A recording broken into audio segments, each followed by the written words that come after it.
Good morning, everybody. Rise and shine. I'm Deniro05, and I welcome you guys on a wonderful Saturday morning, episode 2 of Warioware DIY, aka Do It Yourself. Welcome, guys. I hope you got some good rest, because today we're gonna make a micro game based on Kid Icarus. Yes.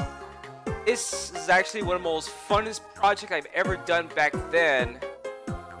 And it's still fun to make them, too. I mean, Warioware DIY happens to be my favorite DS game because you can actually make your own micro games. And for me, I'm a huge fan of Warioware series. But it's not time to talk about the titles I've owned. Okay, guys, so today's episode will be about Kid Icarus, goes by a guy named Pit. You know, the angel guy that shoots arrows from his bow. So for this part, we're going to be doing about killing enemies. But we're going to kill different kinds. How is it possible? Well, I'll show you in a minute. But for now, guys, let me give you the idea how my micro game is going to look like. So I have this preview video from another source of the video that I can show you what my micro game is all about. So I pick up this video and you guys check it out. So I'm going to switch over to the footage and enjoy what it's going to look like during my micro game.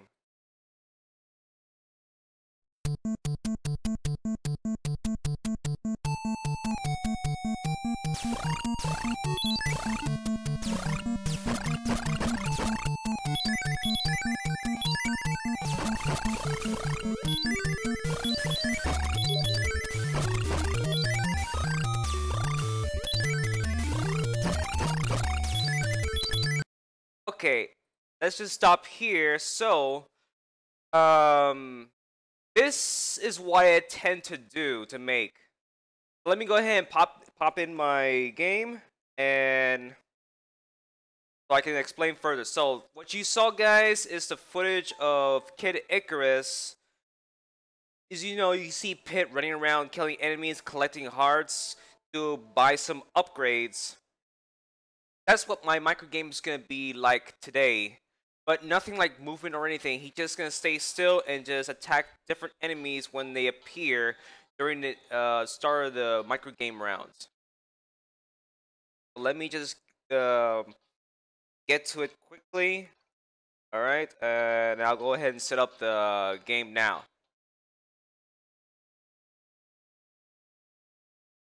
Okay.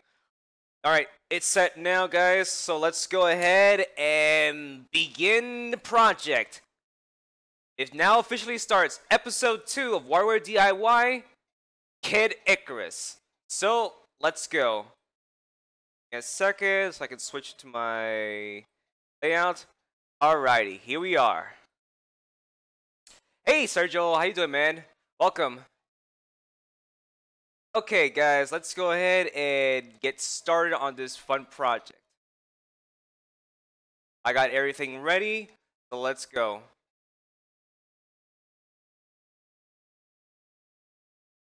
This is going to be a fun project, I promise you.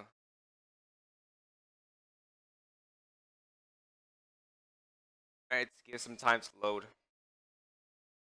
Here we go.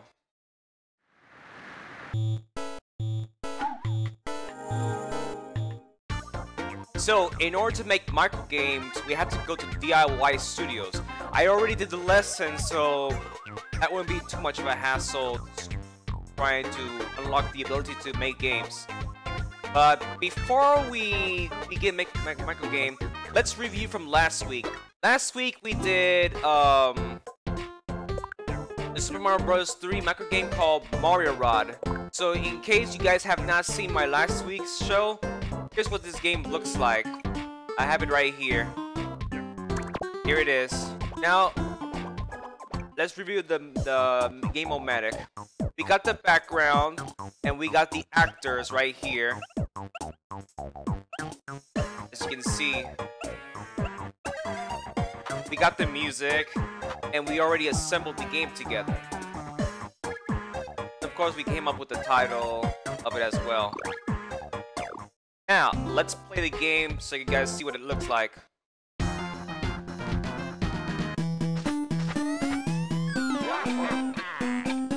Works perfect. Let's try one more time. Of course, I missed.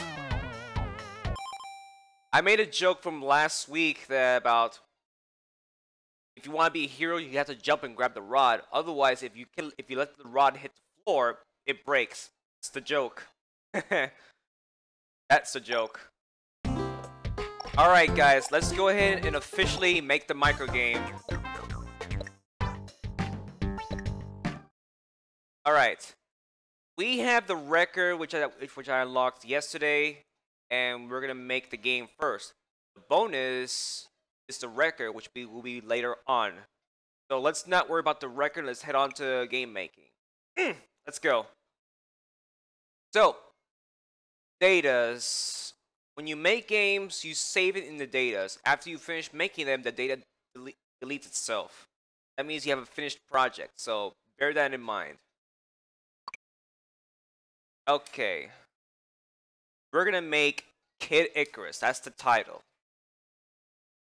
Go ahead and spell out Kid Icarus. And we're gonna make this game short.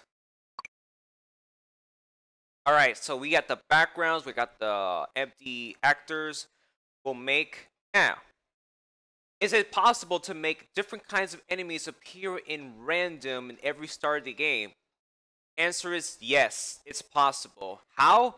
I'm about to show you this trick I've learned from the technique school in Warioware DIY, which is the built-in after you finish all the Wario games. I never bothered finishing all the Wario games, but I'll get to that eventually. But for now, I'm gonna use the technique I learned back then. But the first thing we're gonna do is we're gonna make music. That's my #1 priority. And this is from last week. I covered about the music and you change the notes and whatsoever.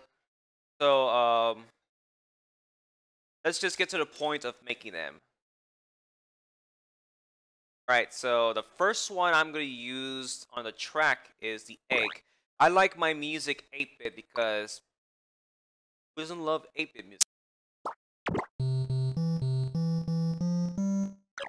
That's the egg one. Okay, let's see. This one is going to be easy to make. Like a rhythm. Alright, so let's go ahead and make it.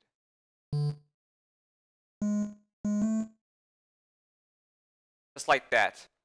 Hey, Sonic Man, welcome. How you doing? Okay, we're going to use this, and we're going to copy this. Drag it here and do the same thing. We're going to do the same thing as well. And let's see how it sounds like so far. I like it. Now, we're going to do the same thing on the other side of the spreadsheet. So let's going to copy this here and then paste it. What we're going to do is we're going to up this a bit. The theme that we're hoping for is the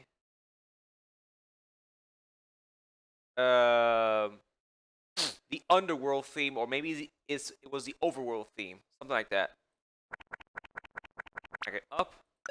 Now let's listen to the whole thing.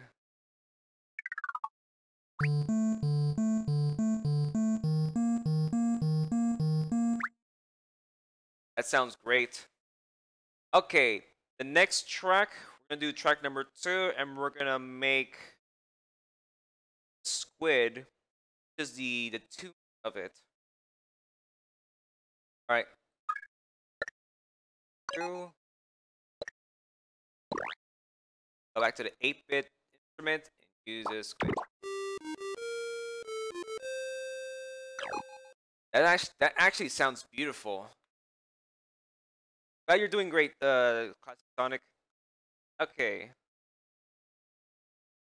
All right, so the tune should be around here.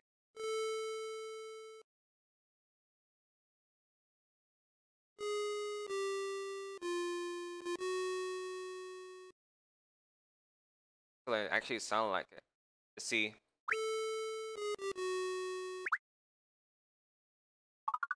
That's actually sounded nice. Now we're gonna do the next one. All right.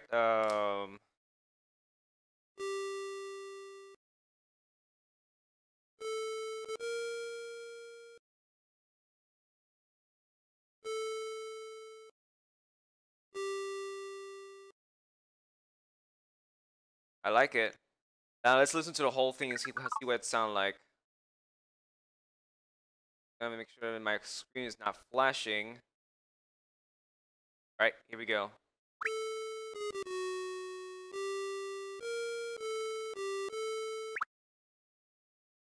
Now, before we hit the Toad theme, hit all the tunes together. Let's do one more, which is the rhythm, which is mostly important. Rhythm using the 8-bit cartridge.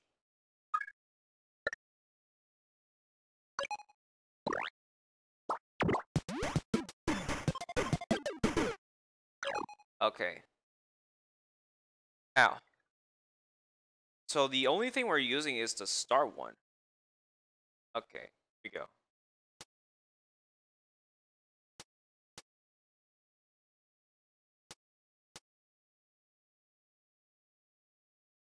That seems correct. The next side.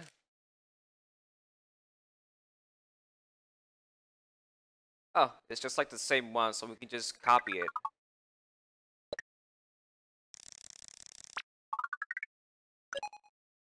Okay, so let's see what it sounds like for the rhythm.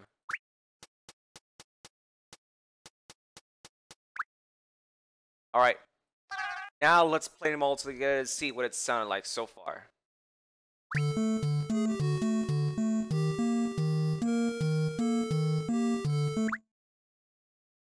That's actually pretty nice. That is actually pretty nice. I love it. I forgot to disable the playback. That's why I'm lagging.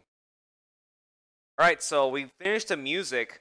That's like the easiest step so far, guys. So let's go ahead and work on the next part, which is the graphics section. Done with the music part. Hey, good morning, Super Silver 2011. How you doing, man? Welcome. Glad to see you. All right. Next part, we're gonna go to the graphics now. Let me wait. Glad I saved it anyways. Anyways, let's go back here. All right. So far we got the music. So let's do one last review. See what it sounds like.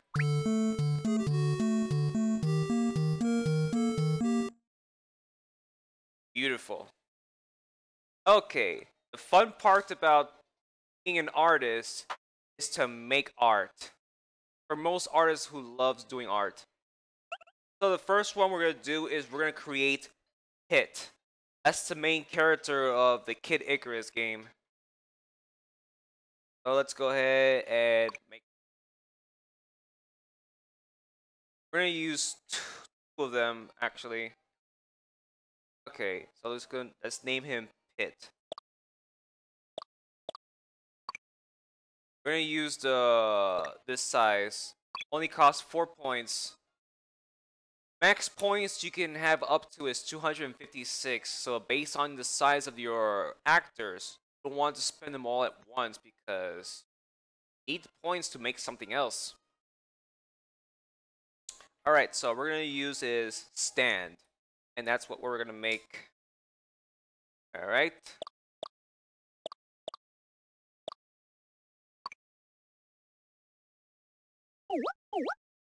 And this is where you make your actors. Now, I like to start where the feet is. So makes it much easier. Alright, we're gonna use 3 different colors for this. So we're gonna sprite the pit. Alright, we're gonna start with brown. Start off from here. If you make a mistake, you always have to use this guy. So, no harm's done. Next, add right here.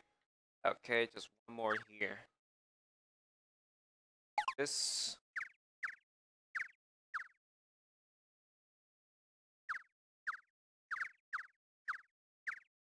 Always have patience when you make games. Rush your work, it won't turn out nice. That's people's preference. I can't judge them how they want to make their game.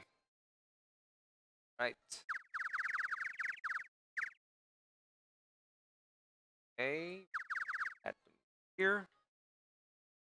Next one is gonna be color white.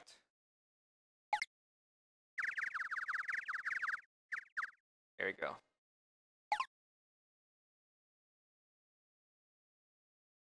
And we're gonna add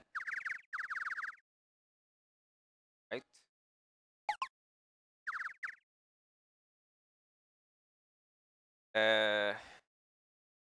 I made a mistake. Yeah, I actually made a mistake, but no worries. We can fix it. That's the easy fix here. So we're gonna drag this back right about here. About to add another part here. Right around here. See? No trouble whatsoever. These are his legs, just so you know, guys.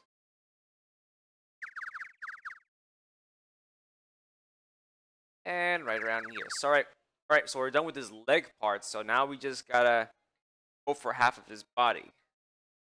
It's a little tricky to making this, but yeah. Spriting is what people mostly do during that time of emulation.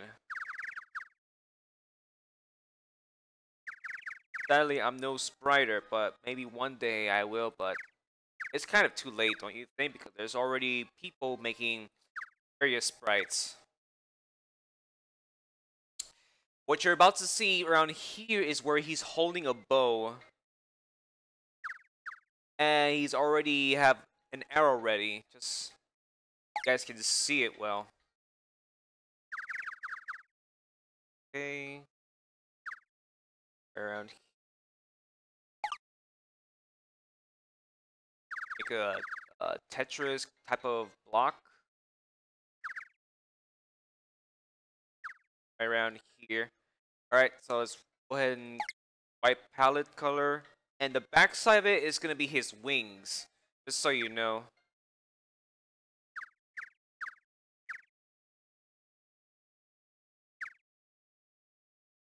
Next part is the brown side right here.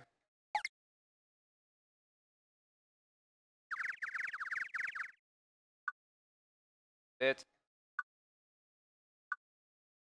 Okay. I can see well because my glasses is not what it used to be. Sorry about that, guys. All right.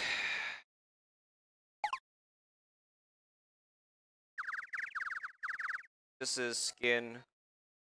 Uh-huh.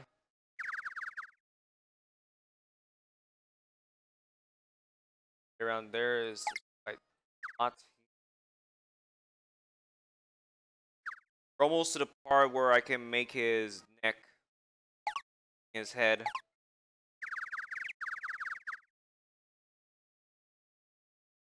And right to the part where he readies his bow and arrow. That's his hand.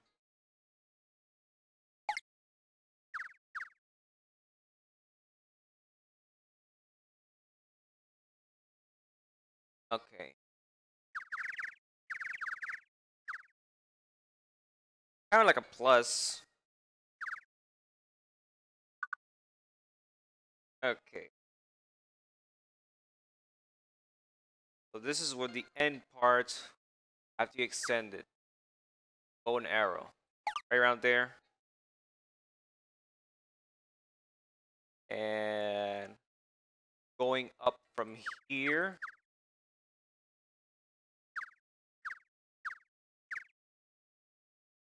Perfect. And this is the another part of his skin here. And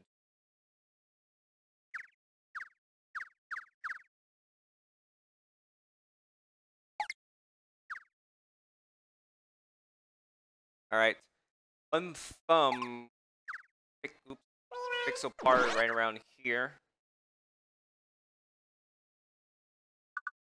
All right, this is actually looking nice so far. I actually like this.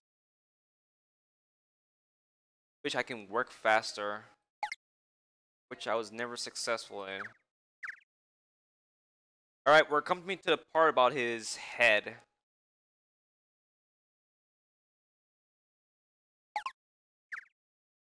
Getting close to his head, so let's here.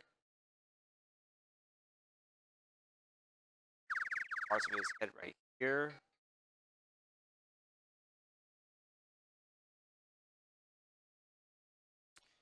One spot right here, which I missed. Okay, is right there, and this is where his mouth will be.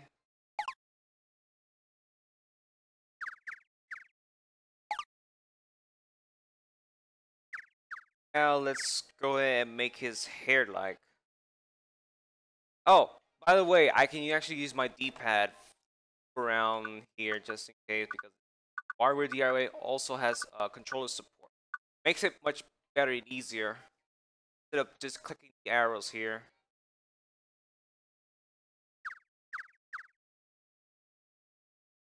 Where I want it to end.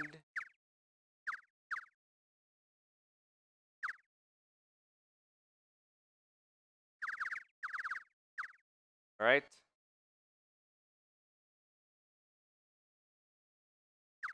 Right around there.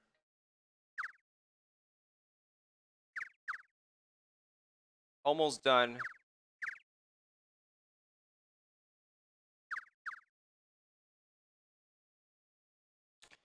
Okay. Let's just make this again, just use the skin part.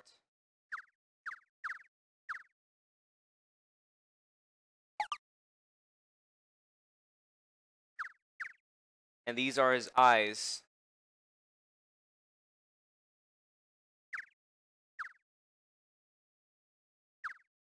And these will be basically his ears. And before we finish off, let's just finish off the skin. That way we don't mess up and get confused.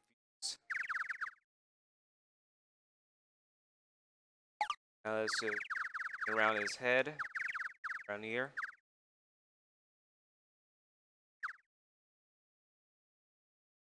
Alright, and then we can finish off. Oh, that's right, his eyes. Eyes outside his holes should be around there. Alright guys, so this is what 8-bit Pit looks like. But this is just a standing part. We gotta make an animation of it when he shoots arrows from his bow. So this is just a stand part. We're done with this one. Let's make another one.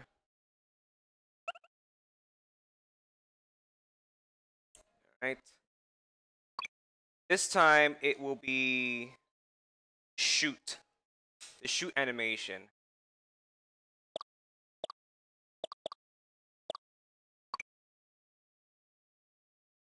We're gonna use 2 cells. But for the second part, I want to add this. That way, when you finish the animation,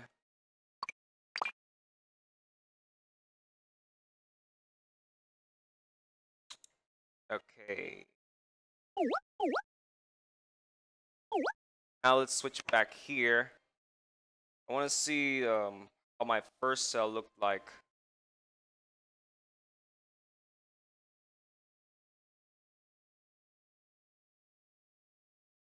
Basically, he shoots and he just stands still. So we can just edit some parts of his middle part of the body. What we're gonna do is we're gonna copy this.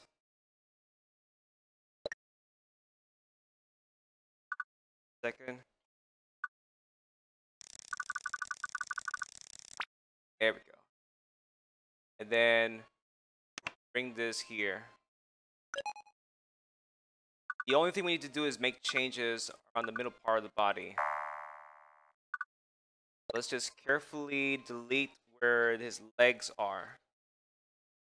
Well, near his legs and his head. You don't want to damage the rest of the body. Right around here.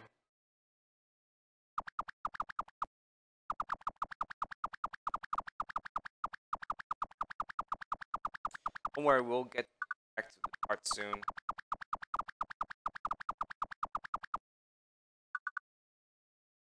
Okay. Now let's just go ahead and replace it with parts of the sprite part. Okay, right around here.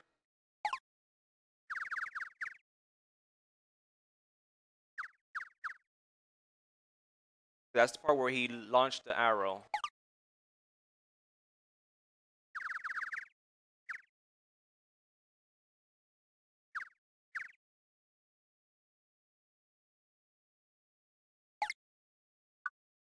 Now let's use the white palette thing.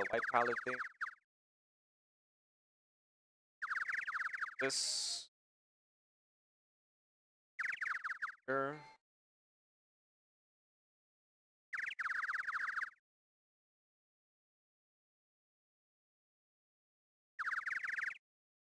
Right around here.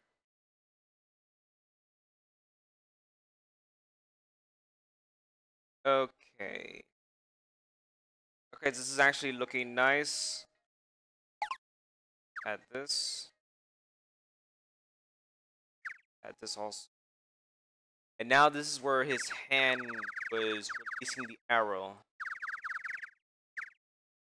Right around there.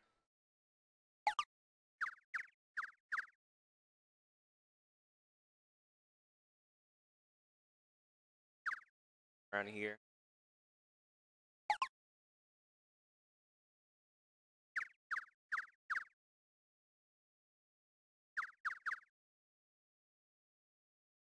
This is actually coming out pretty nice. It's just as easy to replace the parts of his middle. That way it looks like he actually shot an arrow, not just standing like low on budget or anything like that.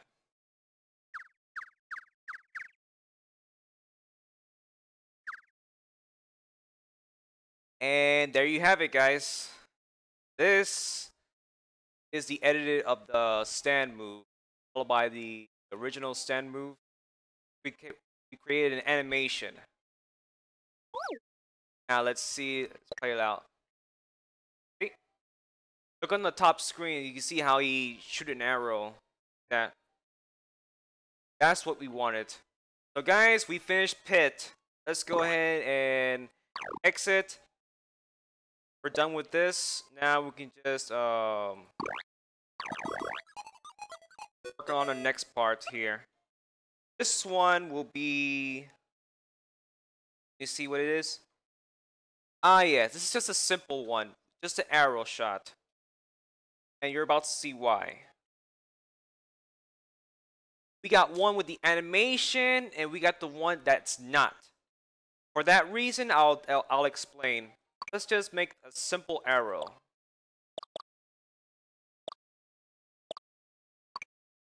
I'm gonna use the smallest one because we don't want to use them big, because big takes up points and space, and you need enough points to make your game look nice.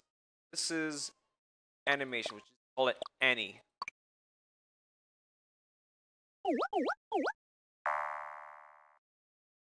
All right. Ah, easy. There's two colors. I'm gonna use white. Make 5 squares here, and then 3 squares here. And to finish off, we're gonna use this. And this. That's it. That's basically it. But since this is an animation, we have to make another one.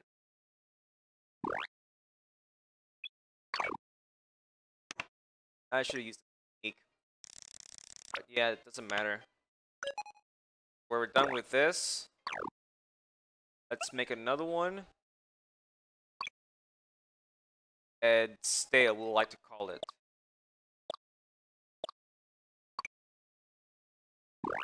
Delete this. And let's bring this. And that's basically it, guys. We're done with the arrow part. That's the arrow he needs to shoot with.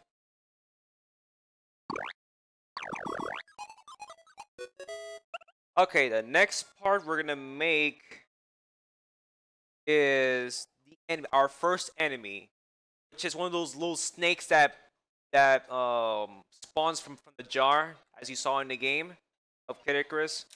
That's what we're gonna make. We're gonna make that little snake, and the part of it, when he gets defeated, he drops a heart, a small piece of heart. So that's what we're gonna make.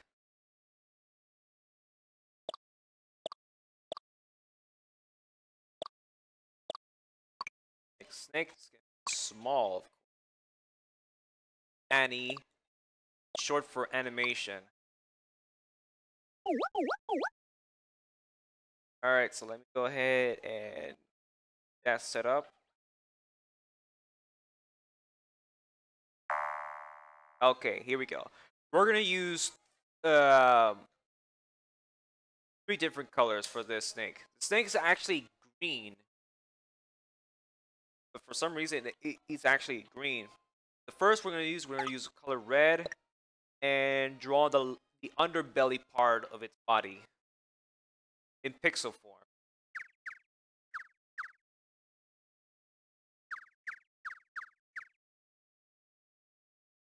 Okay, add.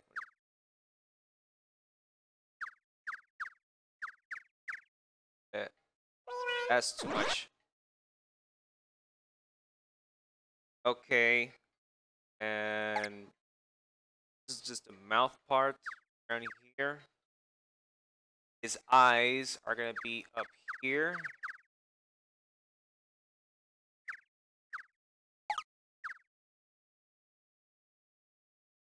Right? And then the part is his body will be blue, and there's a wing there also.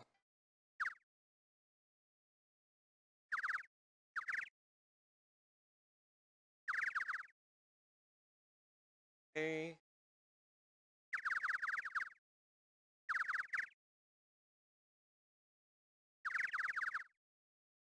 Go make the wing.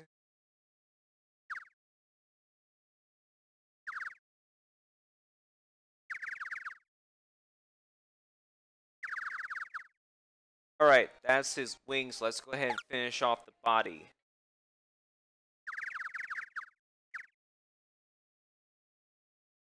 I'm no spriter, guys. I just know how to make it exactly like in the game. With patience, of course. You gotta have patience.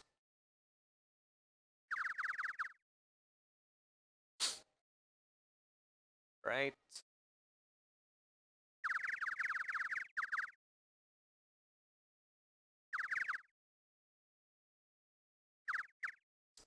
It's actually pretty. Alright guys, so we have one part of the enemy, so let's make another one, which is the animation. So this one actually is a different position. Okay. We're not gonna copy it, but we can do this quickly. Alright, so we're gonna start off with here. Gonna make the belly first, like last time.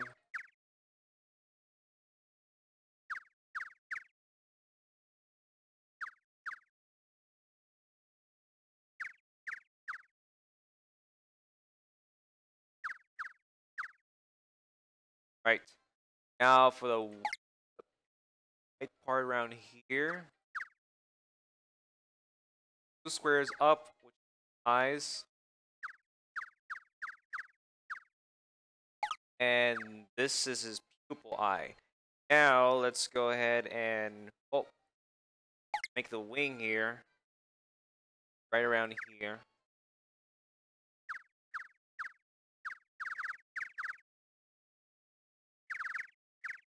Okay. Now let's finish off with his body.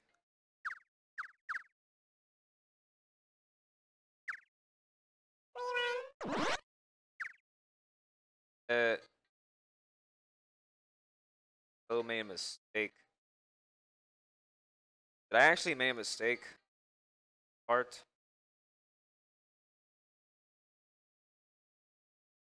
Oh. Actually, I did.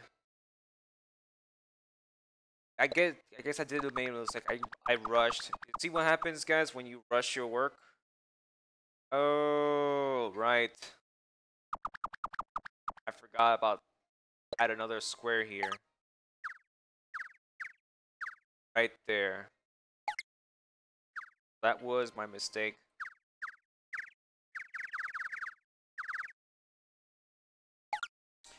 Alright, here we go. Let's go ahead and finish.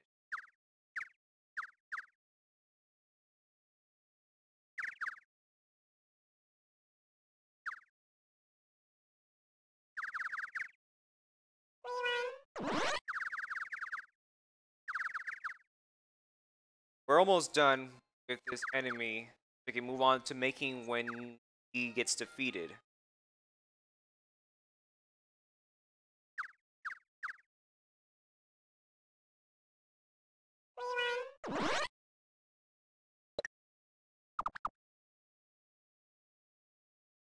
I rushed again. It's like I need to pull this eye thing back.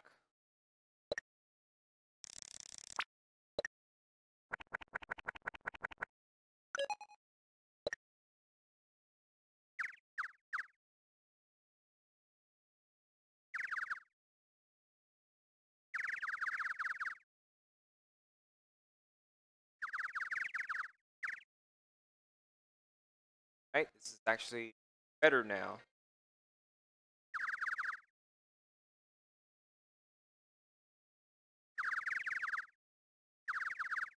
And there you have it, guys. The complete enemy animation. Now let's play and see what it looks like. You can actually up the speed. See, this is the kind of speed that we were looking for. The speed of the enemy. Hey, good morning, man. How you doing, man? Welcome. I didn't see you, man. How you doing? Okay, so this is the animation that we need and that kind of speed because he moves like this fast. Next, we're gonna make him drop a heart when he gets defeated. All enemies drops hearts because he needs them. Okay, so this, I like to call it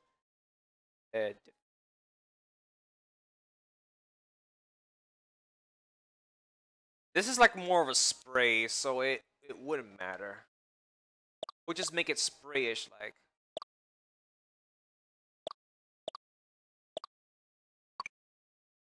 And then we'll copy the rest, so that way we don't get too much work. To do this, we just use literally the spray. 2 colors, that is.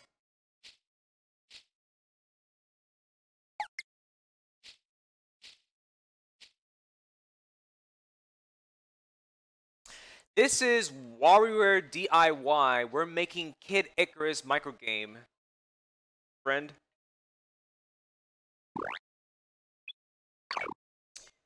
We're gonna do this second part here. This means we less explosion spray thing.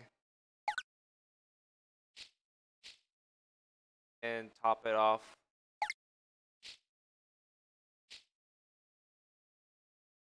Same thing. Part. Less spray now.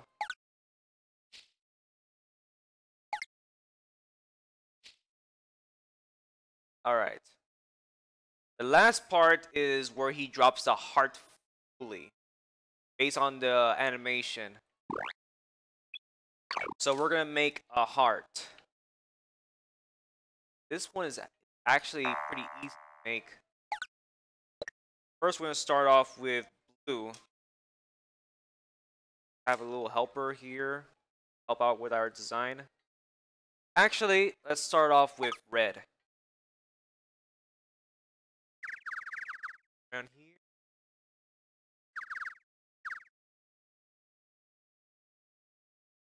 Yeah, that's actually pretty something.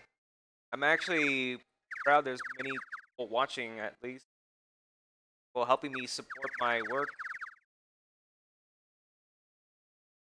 Okay, let's add white layer part of it.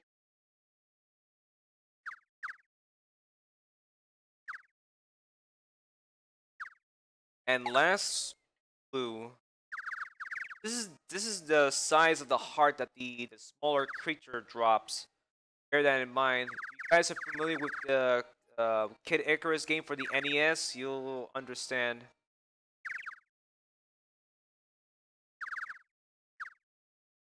And we're done.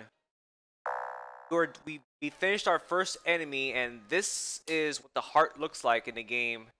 Smaller creatures drop hearts like that. Right? Done with this creature.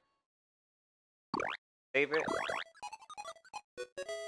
Our next one we're gonna make is another enemy. Different enemy. This time we're making a monster that comes up from the bottom of the screen and then later descends down. You'll see what I mean. Okay.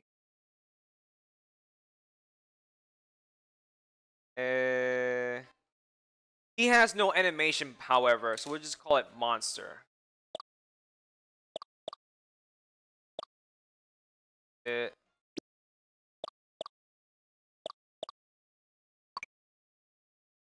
And this is like the correct size we're gonna use.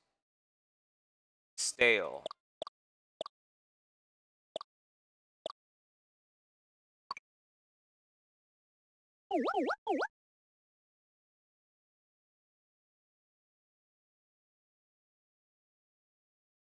This one's a little tricky to make, but the correct palettes we can. I'll start off with red. We'll just start with the edges first. See if we can hurry up.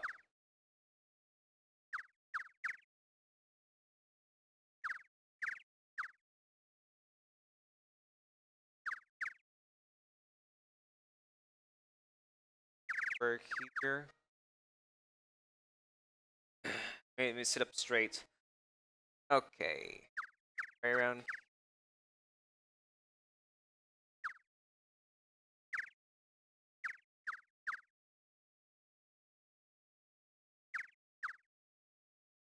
Around there is gonna be his eye.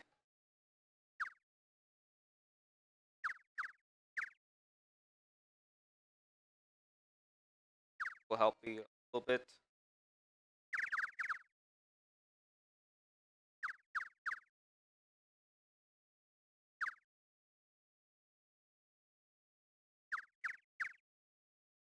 So how many of you people have played Warioware DIY?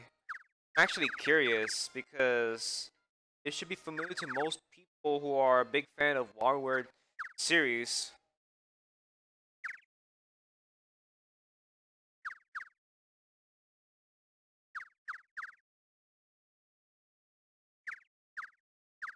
Alright. We got the base of the outline. Now for that spotty part. When I say spotty, I mean these things.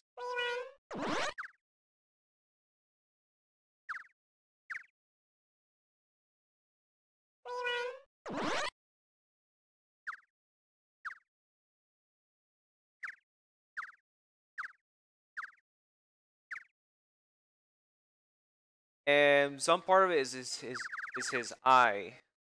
Like around here.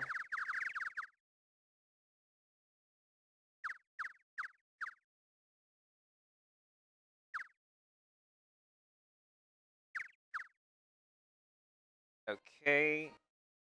And last, a fresh coat of paint, purple, and make it easy to fill up here. And trace it all the way over here.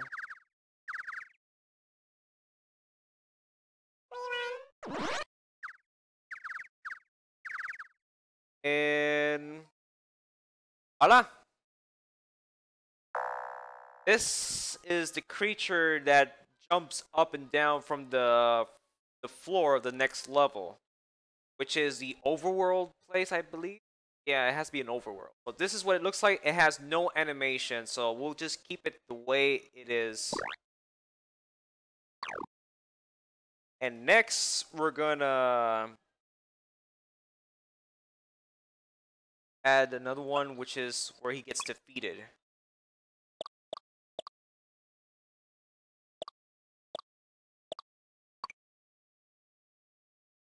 Okay.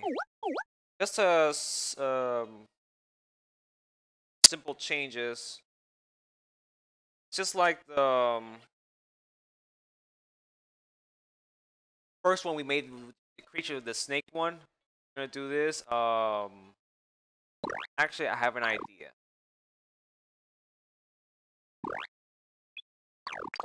We're gonna import it. Import it from this.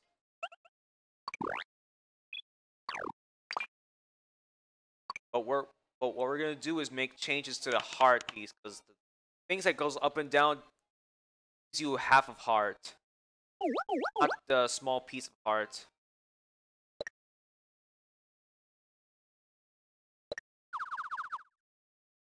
I meant to use delete an eraser.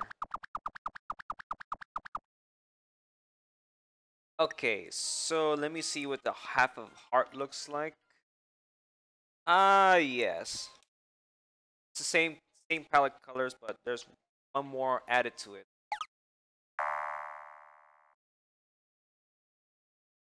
Start off here.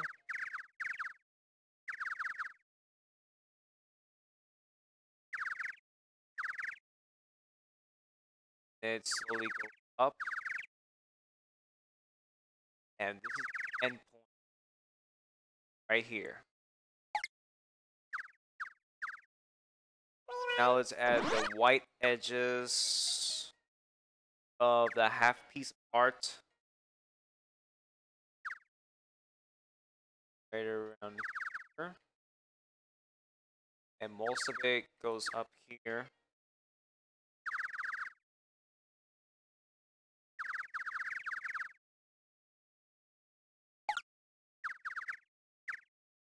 And the last color we're going to use is this.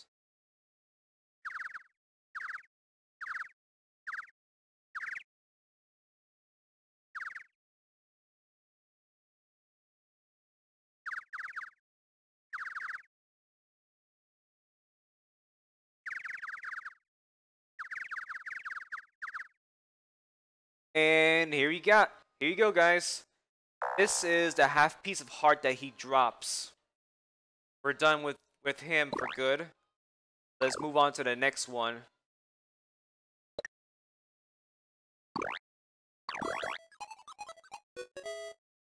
The third enemy we're gonna make. Actually, we haven't made a jar yet, so let's make a jar.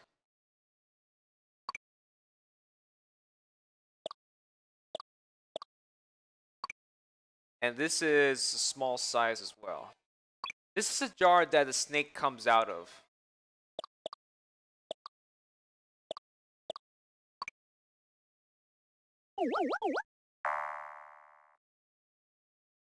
Here we go. This is rather easy to make as well, but patterns kind of confuse me. No, we're gonna use this color. And you can actually copy it and then paste it on the other side, like a mirror. So we're gonna do one side only.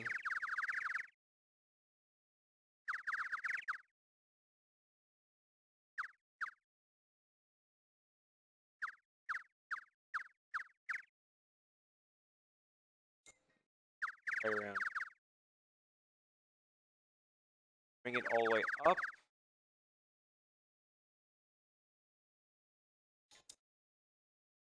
See, make it easy. I'll just start up here.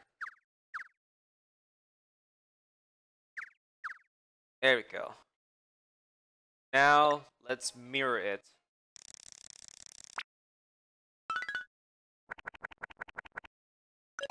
And voila, much easier. I didn't mean to do that. And last, this. The patterns of the vase or jar.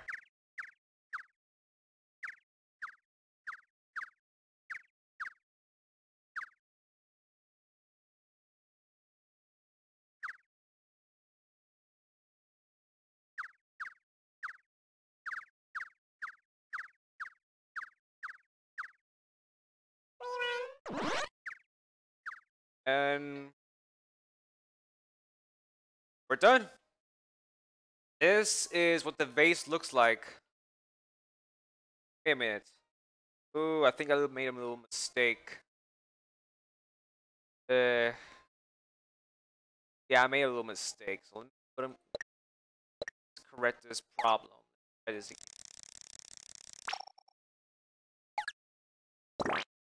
We're supposed to start off from here. Yeah.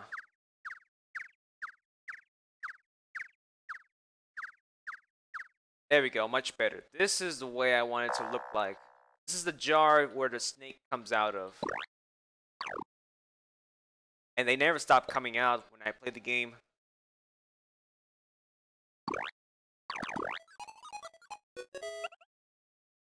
Okay, so the next enemy we're gonna make is the fire demon.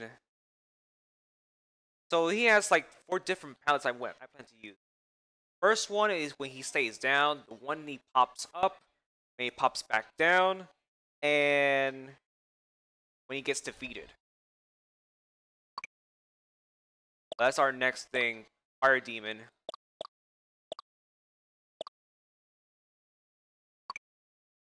And he uses a small cell as well. I'm gonna make animation number 1.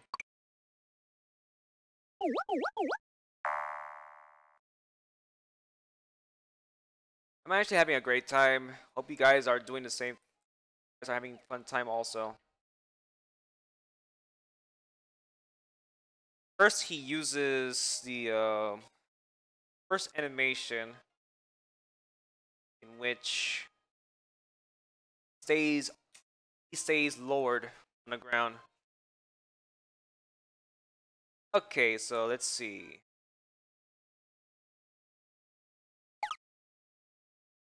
Actually, start off simple. Brown.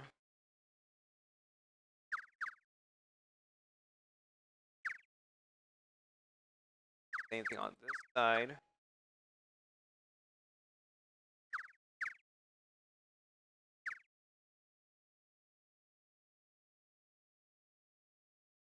Think, yeah.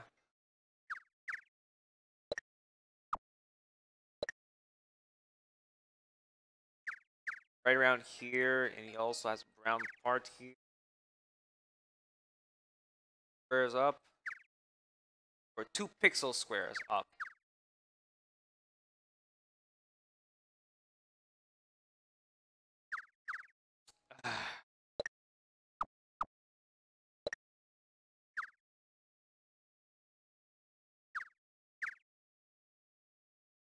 And the last one is around here.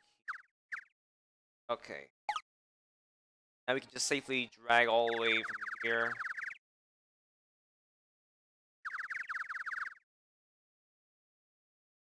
One of the orange ones here.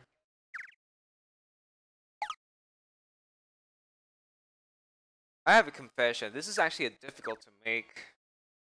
It is. I don't know why, but it feels difficult.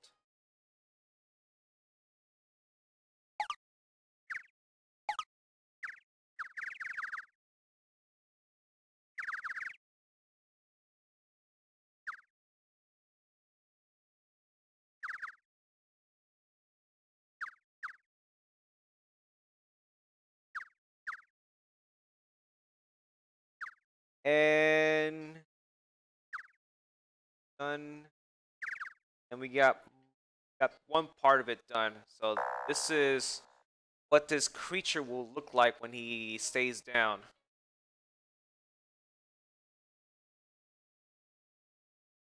Next part is, oh, you don't have to make another one. You can just use this as reference for the other one.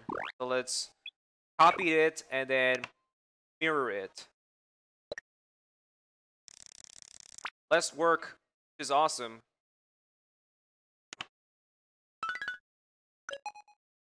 We'll do the same thing.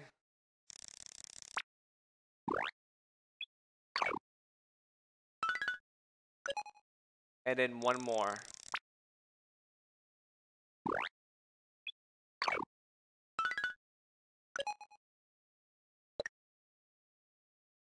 And this is what it looks like on the animation. So this is the car speed that we wanted. I think it's a car speed. We'll get to that soon with the animation speed. But yeah, so we got one part of it done. Now we gotta make the monster that rises up.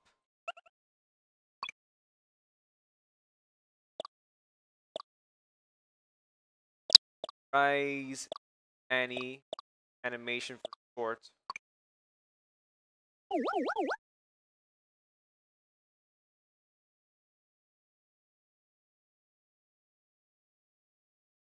Ugh, it's creepy. But wait till you see what it looks like in the end. That actually gives me goosebumps.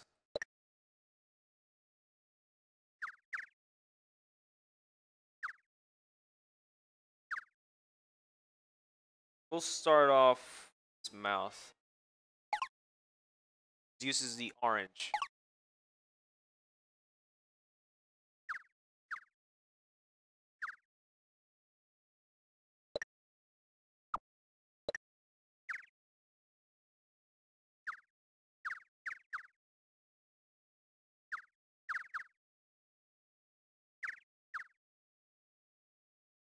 This is basically his mouth, as I already mentioned.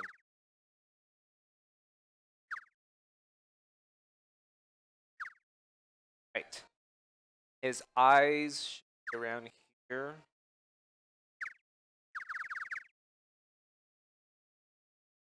One up. One part of for the ember fire thing. There. So we're done with this color. Next, let's go ahead and continue the color brown.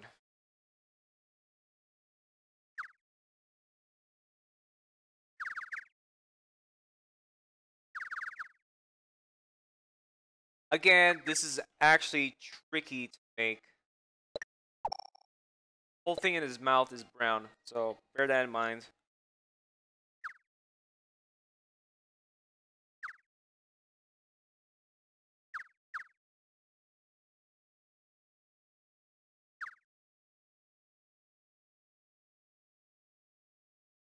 Alright, let me just sit up straight. Focus on filling the parts down here so we don't.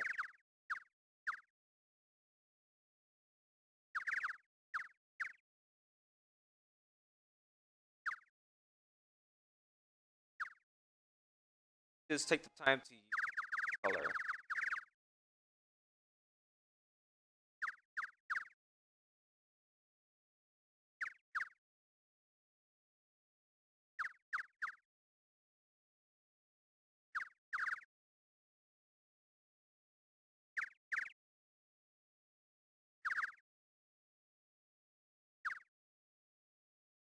And right around here is the bits of the ember burning.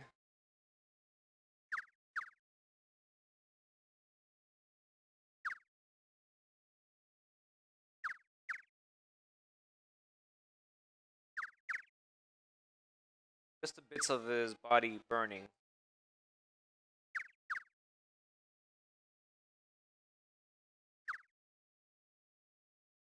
Cool Tetris-like block here.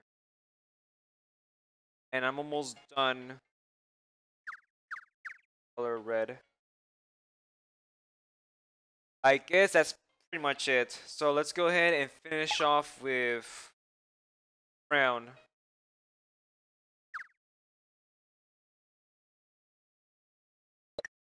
Area here.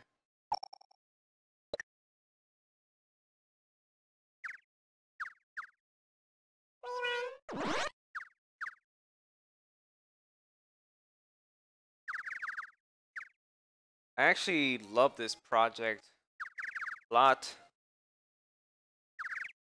I really do. By the way, guys, we're halfway done making the monsters. We just need to make 5, and that's it. And then we'll move on making some of those masking event numbers and blocks. You're about to see how I did it.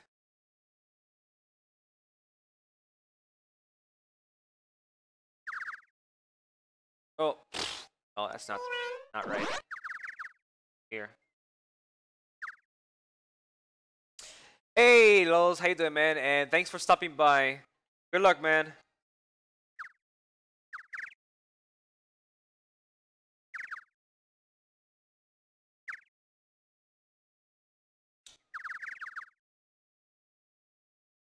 I think it's gonna rain, but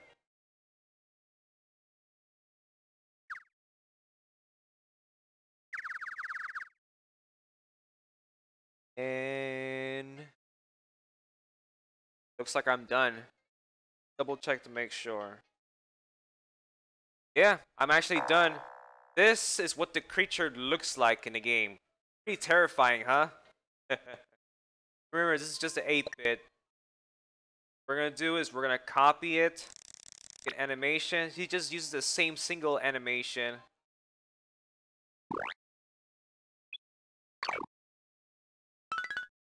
Verse. Same thing. Mirror it. And last one.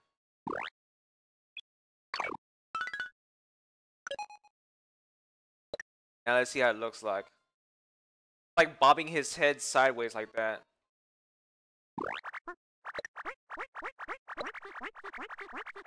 This is just like the correct animation for yeah, to the car animation speed.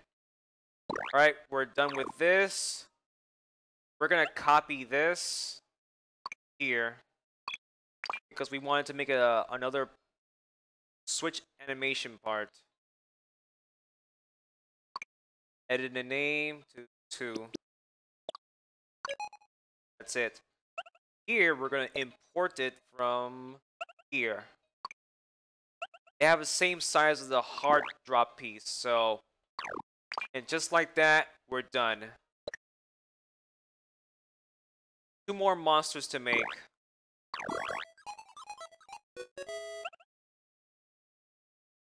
So the next one we're making... it's like a little toad thing that hops.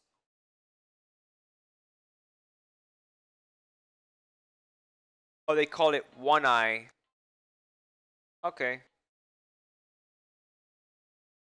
This is the same size of the cell.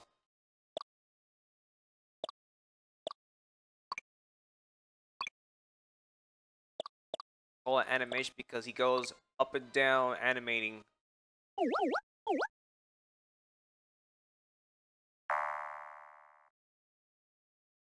So this one uses like 3 colors. Actually, 1. No, it was 3. We're gonna start off with brown, and actually start off with red. Art here. I think that's his leg, and most parts rather confusing to explain.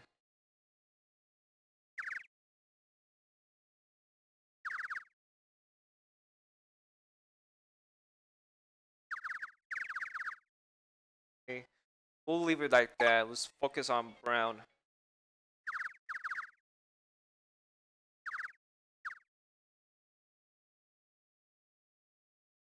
one of the tip is right around here. 4 blocks wide, pixels. Here, and this is where it ends. Now let's focus on the back side.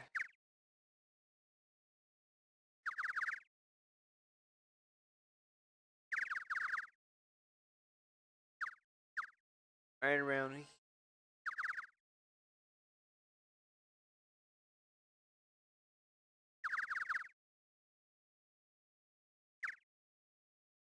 We just need to make 2 more monsters and that's it. We're good to go. To make this less work, I'll just finish off the belly part of here. That's his belly. Where the end. Right around there. Perfect.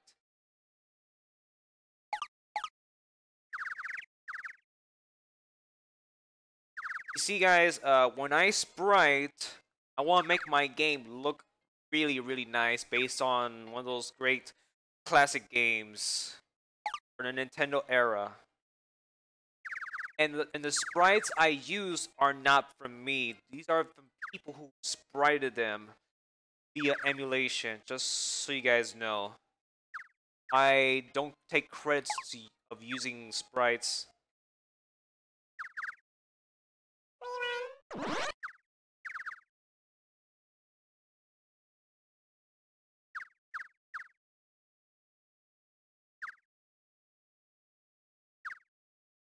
Okay. Right around here, that's where his eye, single eye will be.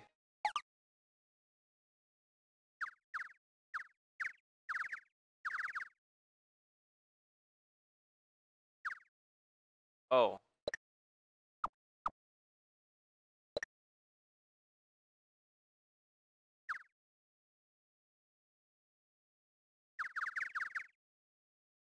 Okay. Finish off the backside.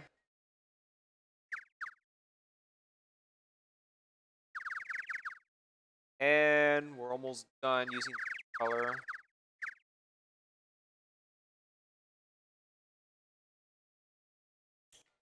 And we're done with brown. Add 1 spot here. And then finish off with red. So there you guys have it. This is the first part of the creature from the game of Kid Icarus, the one eye they call it. So we're gonna make a next one, which is for this animation when you down like that. But unfortunately, we have to make it from scratch, but this one is rather short. Okay, so we're gonna use brown first. This one's rather easy.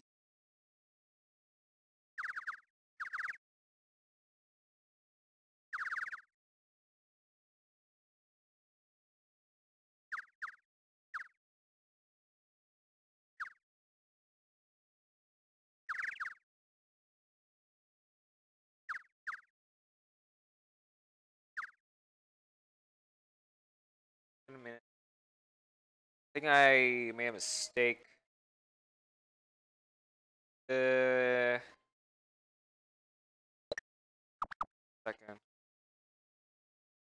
Let me not rush. Let me work on a little bit from the bottom side first. And then I'll work my way up.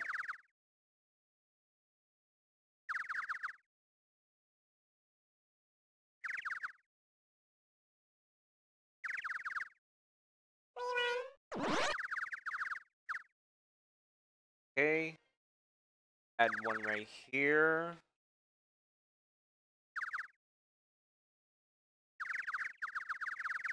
And place it all the way here.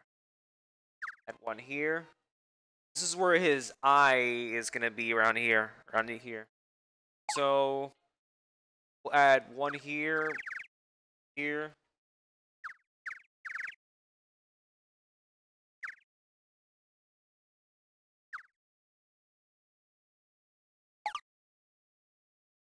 Okay.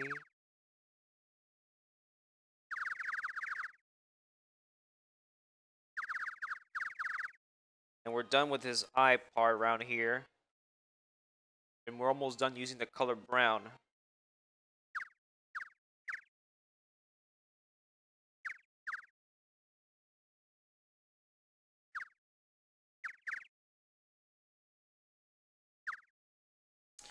Okay. Add one here. And one here, and we're done. Now we can finish off the rest with red. I can just start here.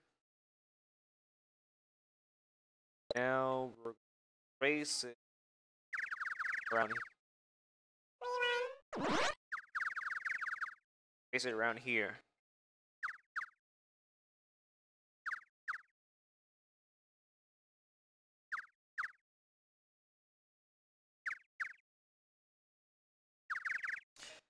I am happy to say that we can finally paint the rest part of here, and this is how he looks like when he crouches down. Let's play the animation.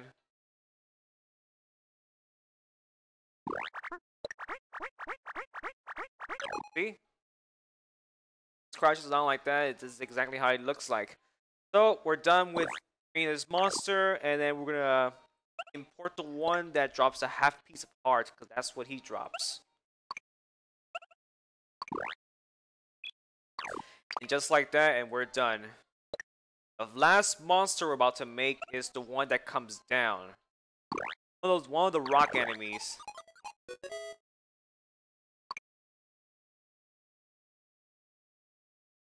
Get to it.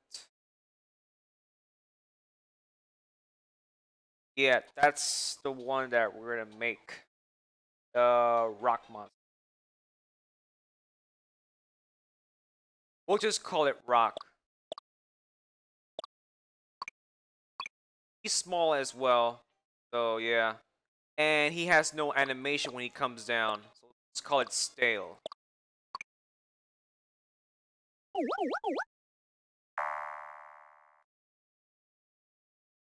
And he only uses 3 different colors. Brown, beige, peach, I think. No, it can't be peach. And white. And this is like rather confusing based on coloring the sprite. You're about to see. I'll start off with brown. If I'm lucky, I can just finish off the white part. That way we don't have to hassle about it. White part. Right. And these are basically his eyes. In case you guys are wondering. And we're done with white. That's it.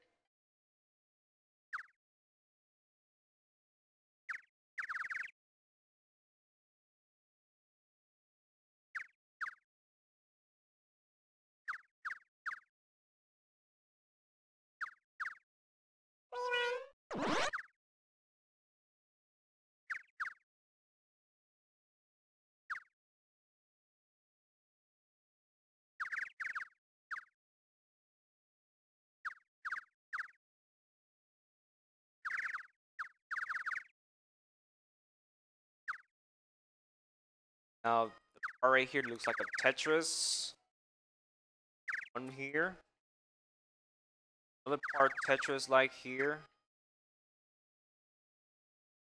Let me not get too ahead of it before I get confused. Where to put the stuff next.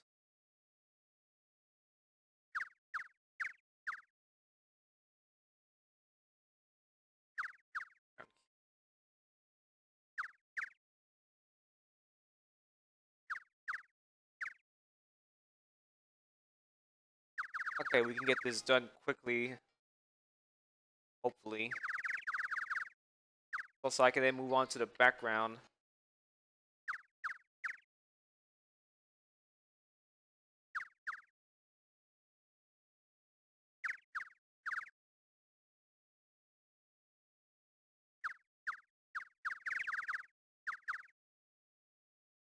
Alright. Right around there. One part here. Here. Down here. Square part.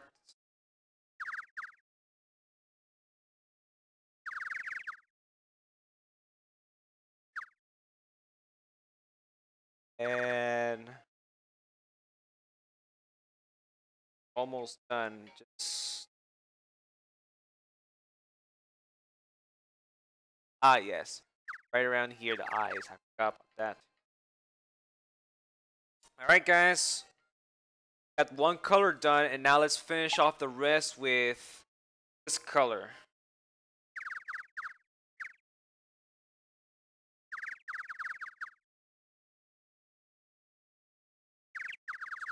Yeah, this part is actually tedious, but I actually managed to do this right quickly.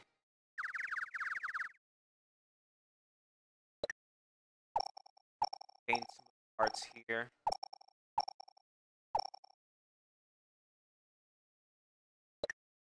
And try to do the same thing. Coloring most of the parts. That way we can finish off with a bucket of paint. That way we don't have to do too much work. Oh, I messed. Okay.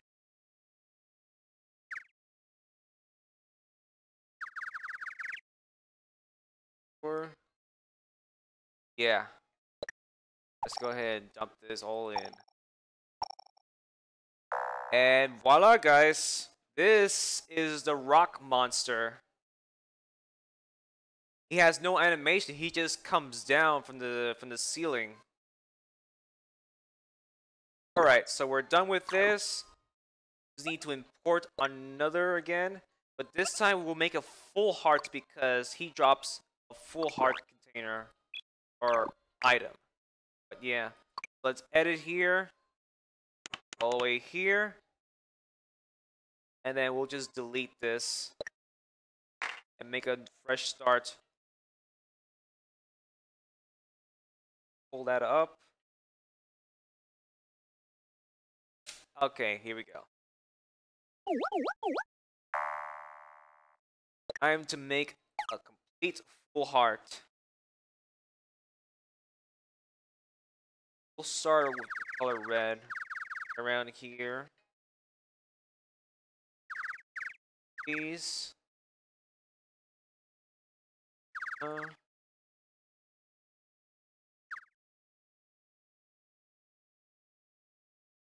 And we'll add actually 4.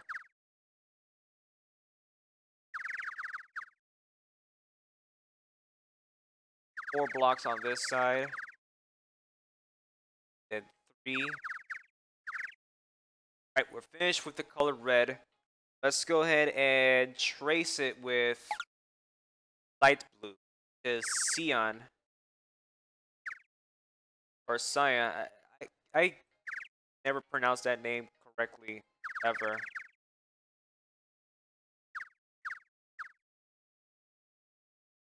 Oh, we're done with tracing the light one.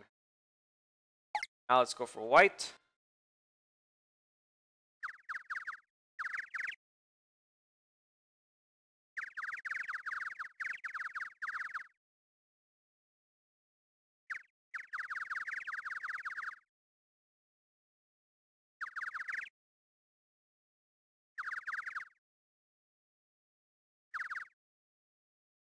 Where it stops.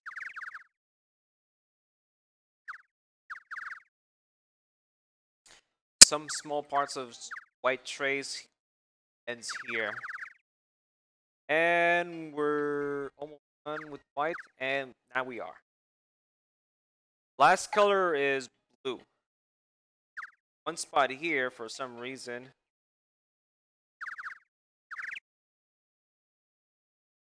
I think I missed something. Okay.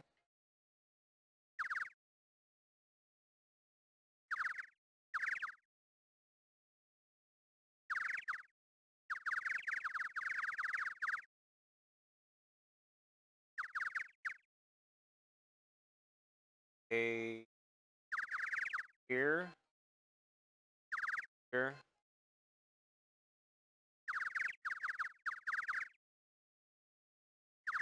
Right here, and yeah, I guess I'm missing one part right here. This.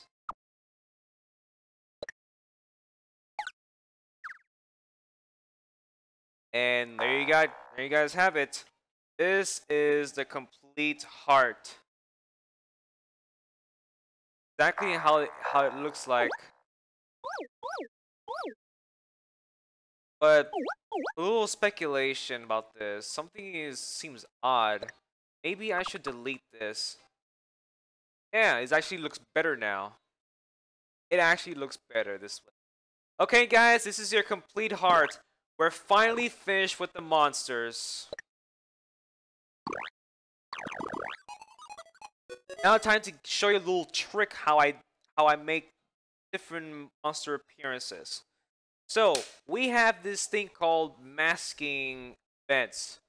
It triggers when a single dot overlaps one of the objects to turn them on, right?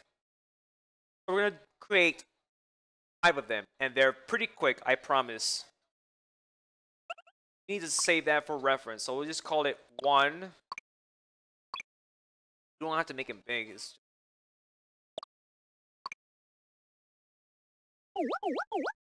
I want to use a different color just so I don't get confused from my previous project. Alright. We'll just do this. And we'll just use one of the letters or numbers. Right. Okay, we'll just go with white. This is 1. We're done.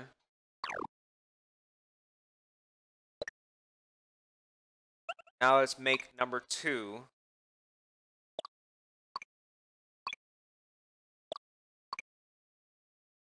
I might want to use a different color.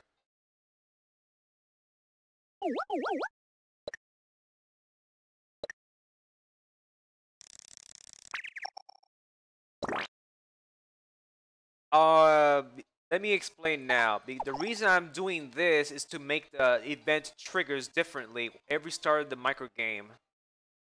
And it's much easier this way if you use different colors, so you can actually set them up together so it doesn't overlap on top of each other. And we don't want the game to recognize as more than one enemy appear at once. So we don't want that.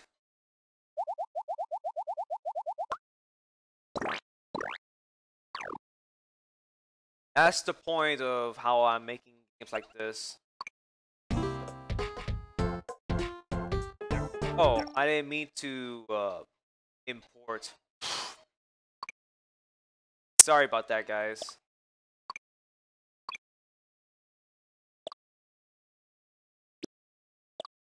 Okay. Let's see.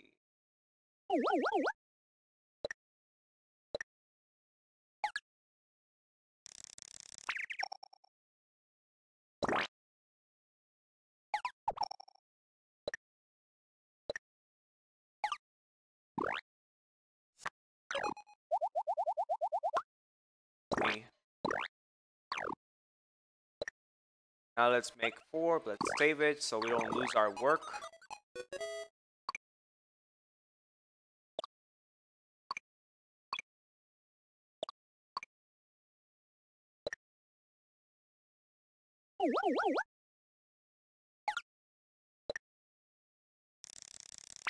It doesn't matter what color you use, really.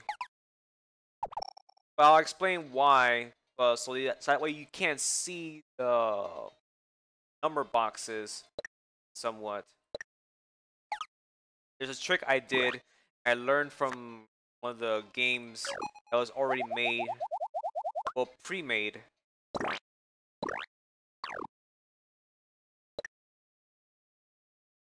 Last one.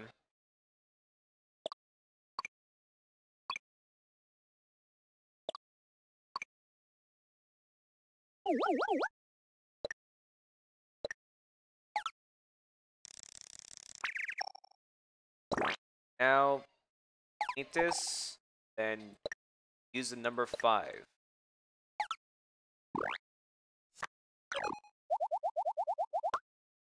Okay, now we're done with numbers. For this, a dot. Just a single dot. Dot tree, short for trigger. Okay, watch this. That's it. We're done. That's the whole point of it. Okay, guys. We finished with the actors. The next thing we're gonna do is make a background. And it should be short, I promise, because I know the technique to be able to finish this quickly. So this is where you make the background to what your actors are like in a scene of a movie. Let's put it that way. So let's go ahead and work on the background. Okay, the first thing I'm gonna make square of a terrain because that's basically the easiest part of it, and it doesn't take too long also.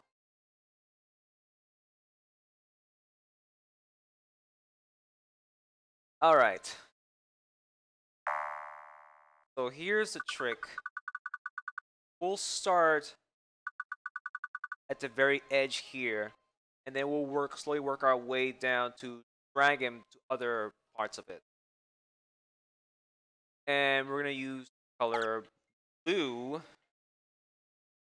Basically, it's the terrain block of the. I think it was the underworld.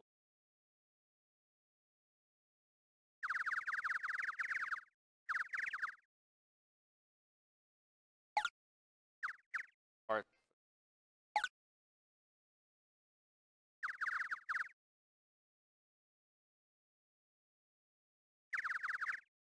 By the way, guys, we're halfway done with the game, so you know.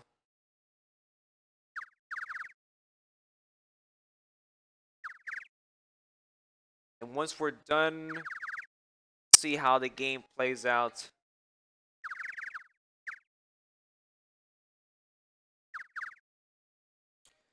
Okay. Slowly work our way down here. Lock part.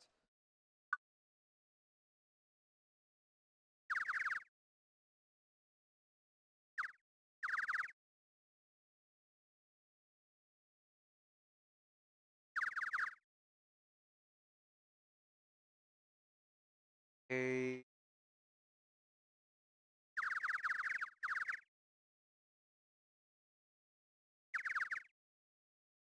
Right around there.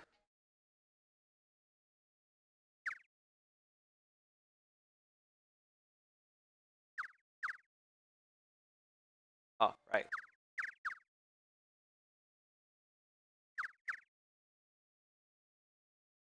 Wait a minute. I made a mistake.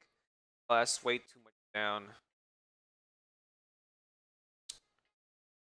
Can fix this right around.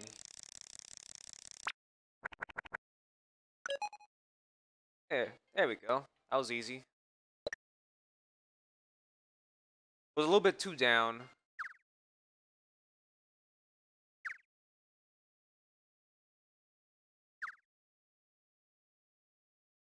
Alright. So let's go back down here and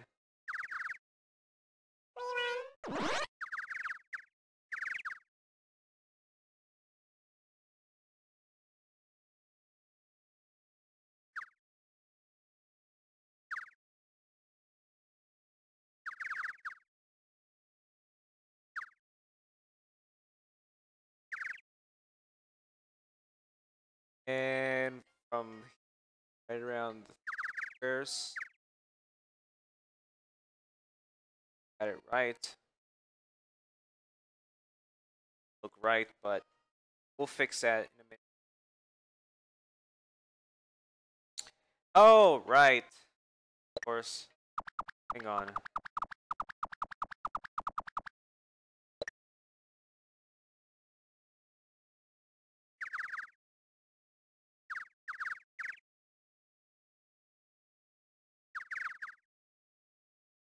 Right around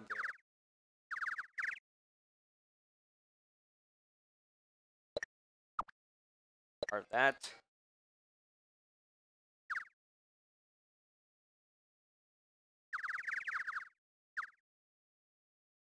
Here we go. So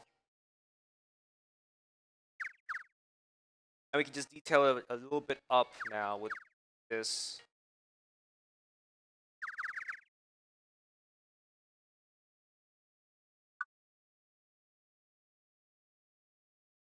Drag it all the way down. Box.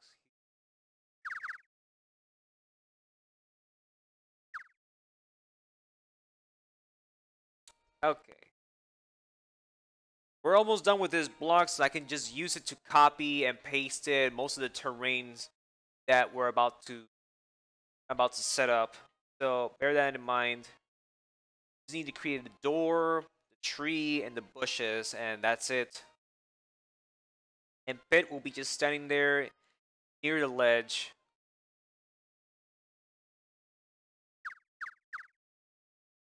Sorry, I'm lost. I lose track when I speak to you guys.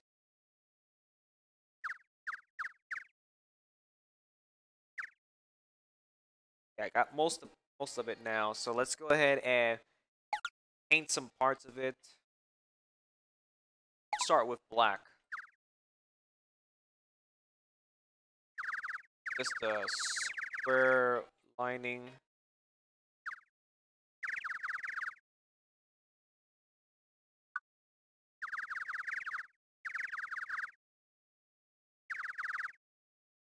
Okay.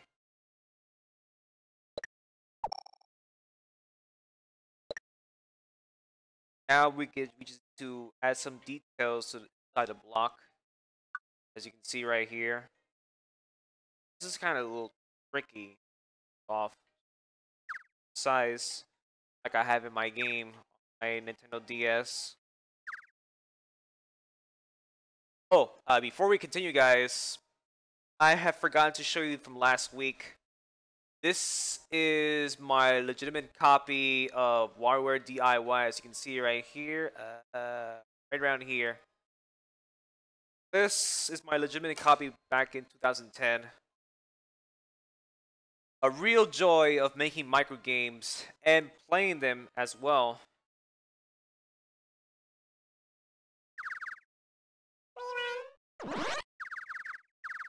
Ah, making that same mistake over. Okay.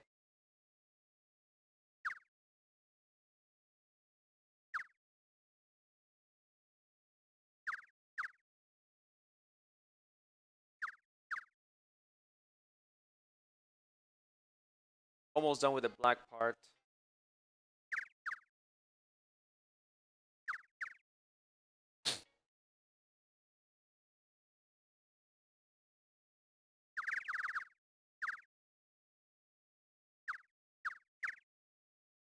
Okay. That's it. Now I can just finish off with this color. Ah, really?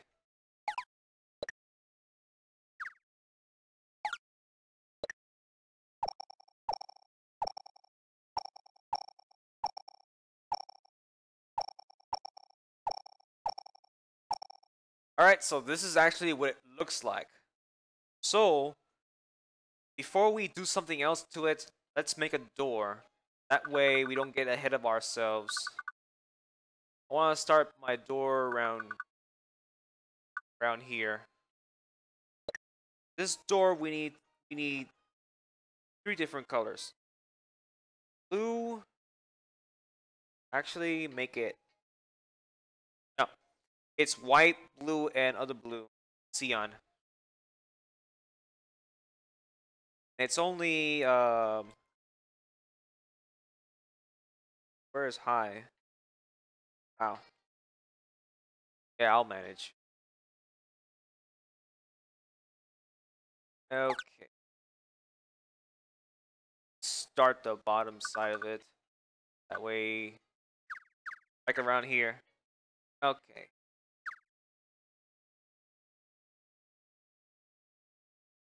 Actually, we need black also. Just the base of it.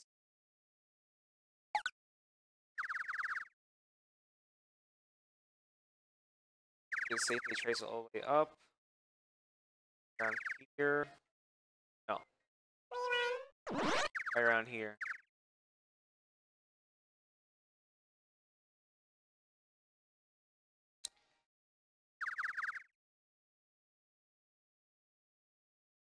So basically, I can actually copy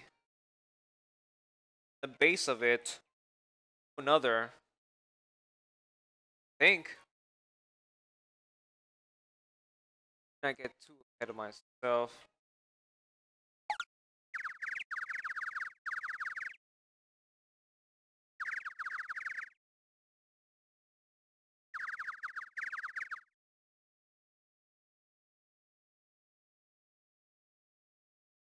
Okay.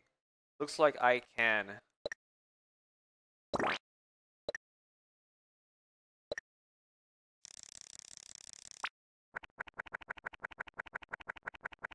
Right around here.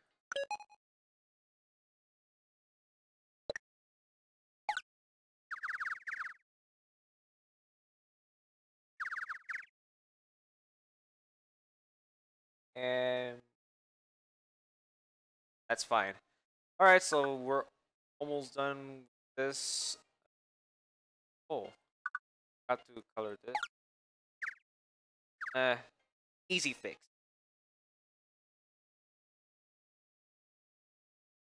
This is basically just 3 blocks wide up. Let's just add another one.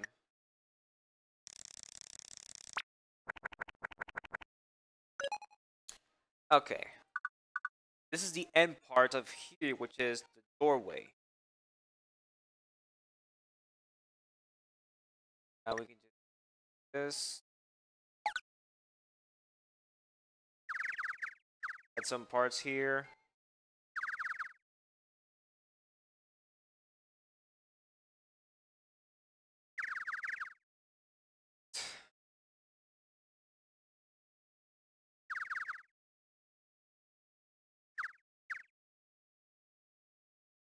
And this is like some sort of a bit of the doorway.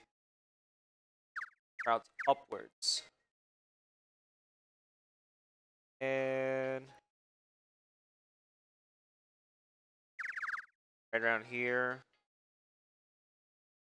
Oh, no, no, no. Right around here.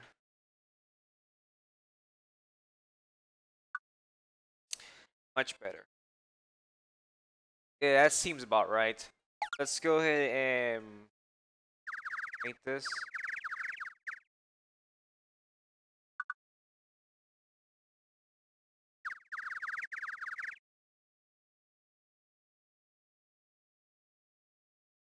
All right, that looks nice. Now we gotta do the half of the other door. I have to say, it is actually coming out pretty nice.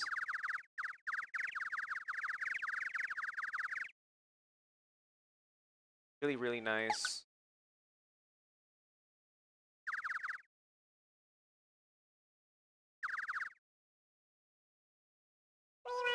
Bit too much.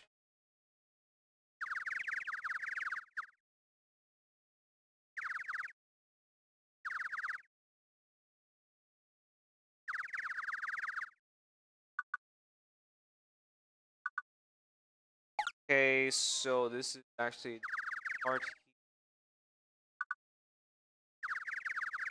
part here also. Now I can just copy it and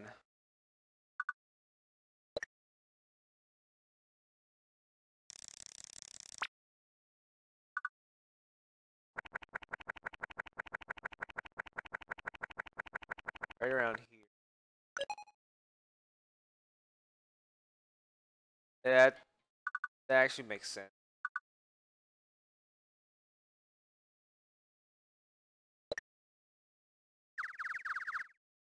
One more copy.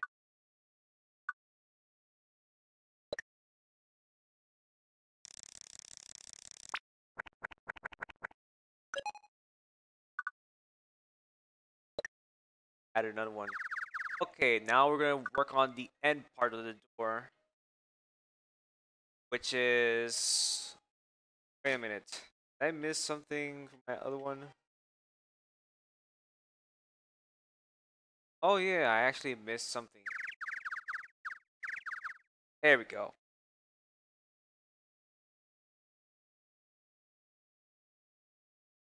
Now let's work on the door. End part of the door here.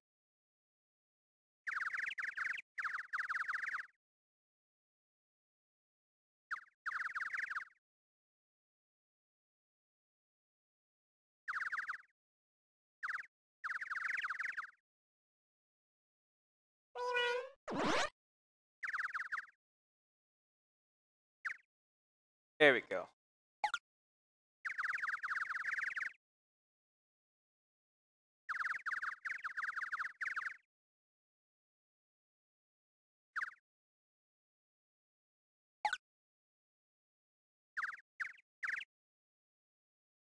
And we're almost done with this door. Now we can actually start adding some terrain with it. Simple trick.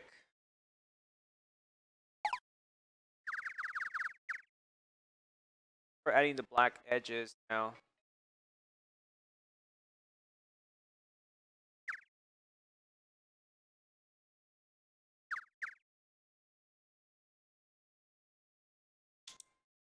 And of course, here.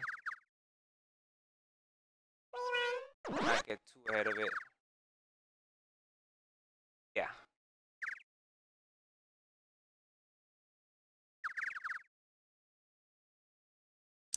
Okay, so we're done with the door. Now let's go back here and start filling up the empty squares. So this is what I'm going to do. I'm going to drag it to the other side.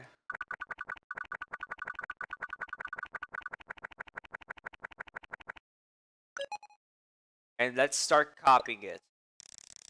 That way we don't have to do too much work. I mean, nobody wants to do it.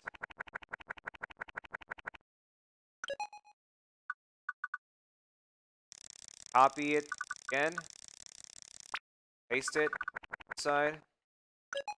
We got 4. Now we're gonna one more.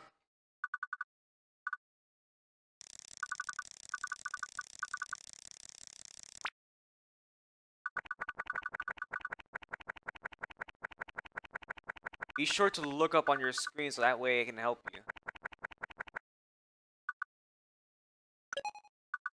Okay, we'll add another layer. That's where I want to put my door at.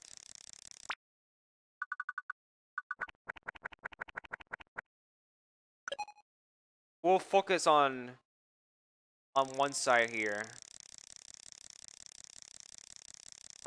See? No.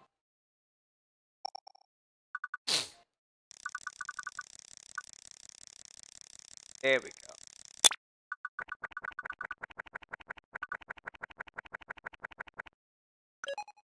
Now let's bring my door over here.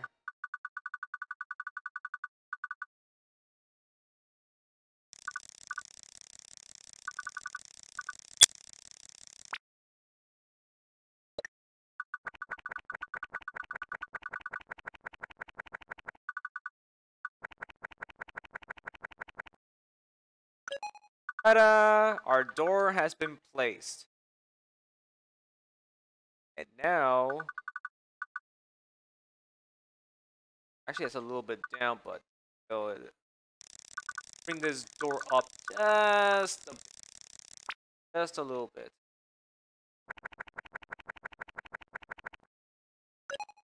Much better. Okay, that's perfect.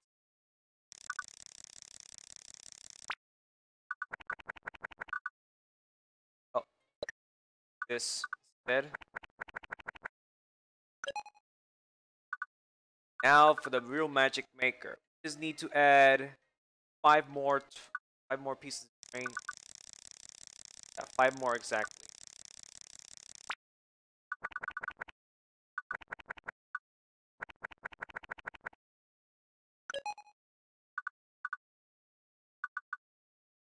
Now let's add three more.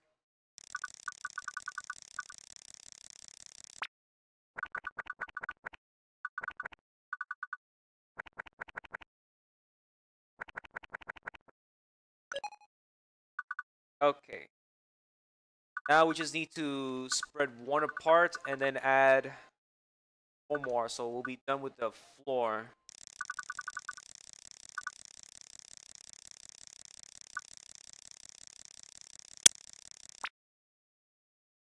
Go.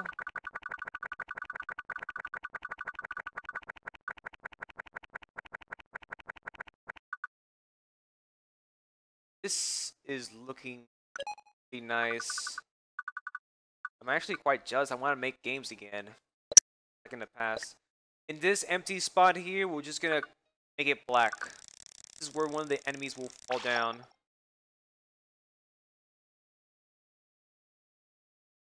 And the last thing, we're gonna add two more of these floor ones, which means where the snake is gonna come out of the jar and lands on it. So we're gonna go here, add two more. I need to make it at least 4 blocks higher. Let's count. Okay, 1, 2, 3, 4. Like around here. Perfect. Next, we're gonna make trees. Actually, bush. Let me just guide my way real quick. A little tricky to make, but we can manage. Want to build it almost close to the door. So it's back over here, and around here is fine. I'm gonna use 2 blues and black.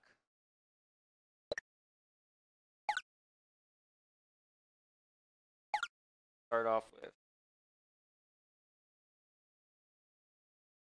All right, I need to be able to see better because my glasses, well, my eyes aren't that great.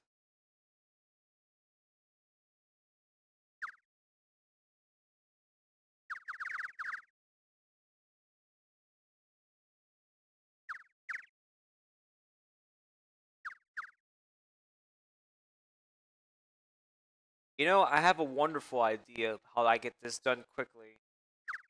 We'll use by pixel row by pixel row.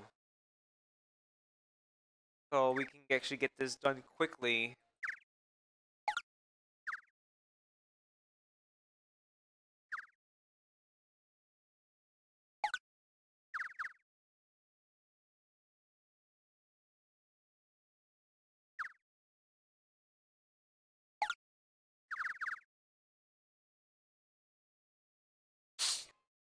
You know what? I think I'm gonna skip the tree one because that's kind of too much work, right? No, tree isn't too much work. It's actually pretty easy to make. Wanna all the elements of the game that it originally has.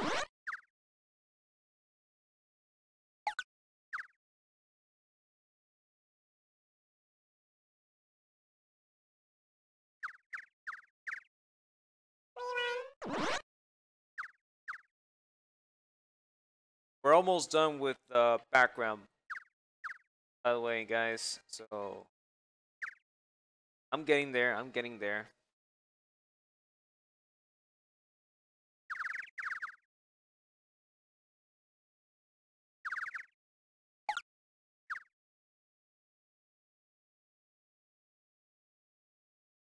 There's 3 bushes and 1 tree. That's all I need.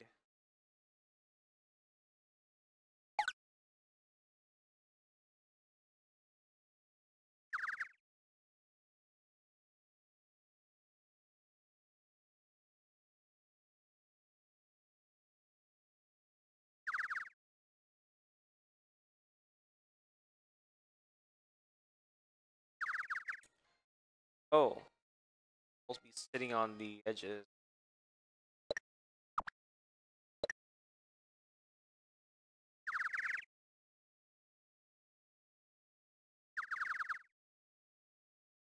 Much better. Okay.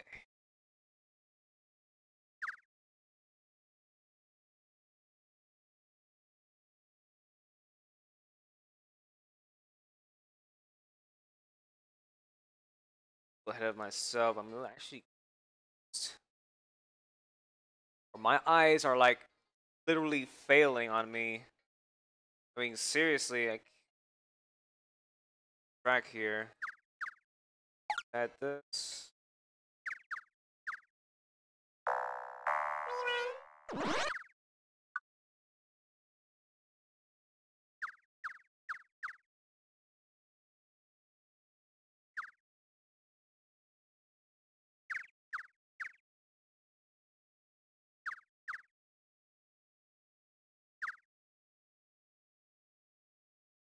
Pixels of the bush is actually hard to sprite. I mean, really.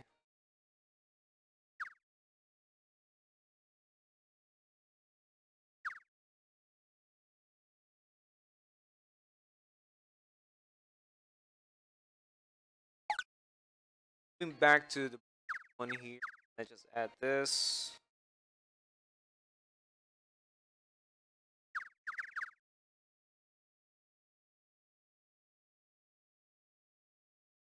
All right, so we're almost done with the bush. That's a relief.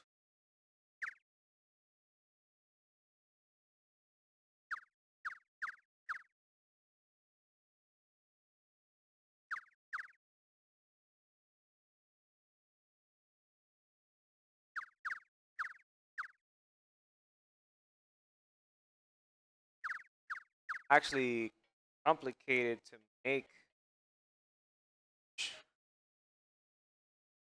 Very, very complicated. All right, let's add the edges of. Actually, hold on. We'll do this.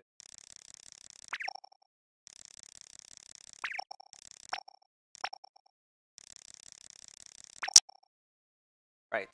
Now we can just actually this. Not finished yet, but just so you guys know. It's actually an incomplete bush. Doing this so we can actually speed up our work. Around here is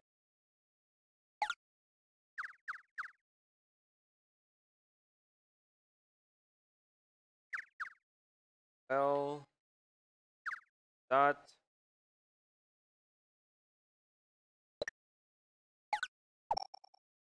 this.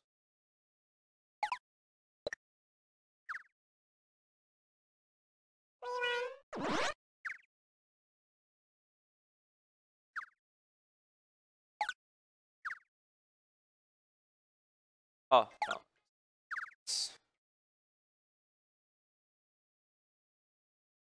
And looks like I'm done. Oh no. Putting this here.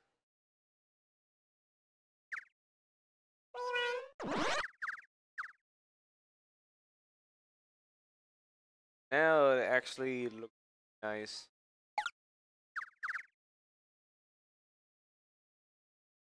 Yeah.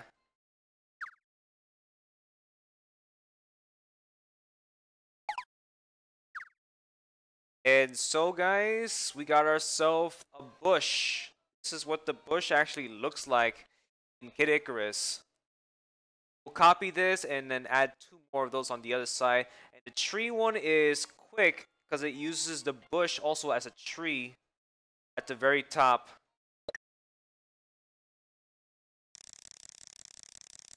Copy this and then drag it all the way over here.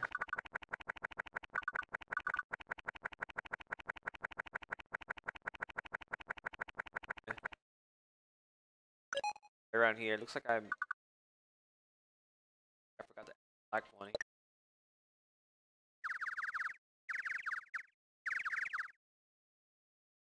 Okay, let's add one more.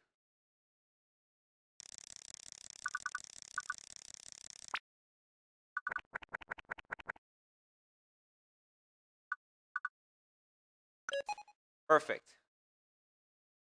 And there's one more to do, guys. We're gonna add the tree. Start off from here. This time we use blue and purple. That's the only colors.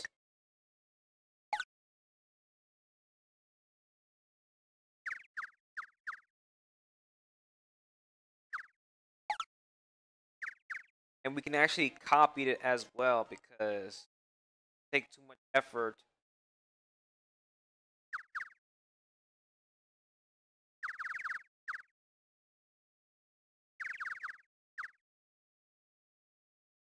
And right around there. This. Copying this part here.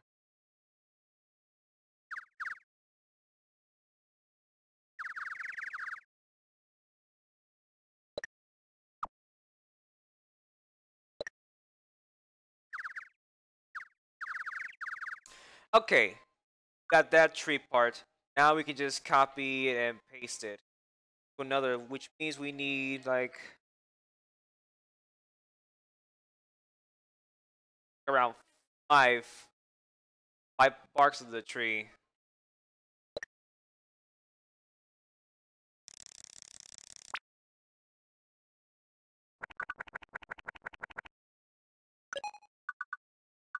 Copy another one.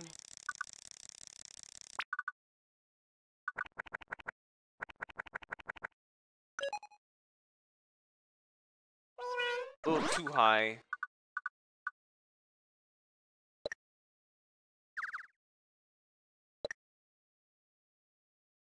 Try again.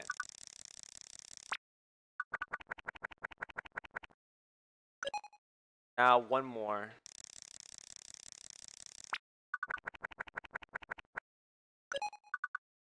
And the last parts, which means we less creativity. Just some remnants of the tree parts.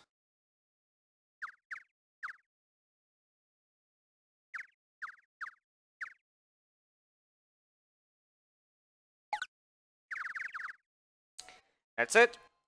Now we just need to copy the bush and we'll be finally finished with the background.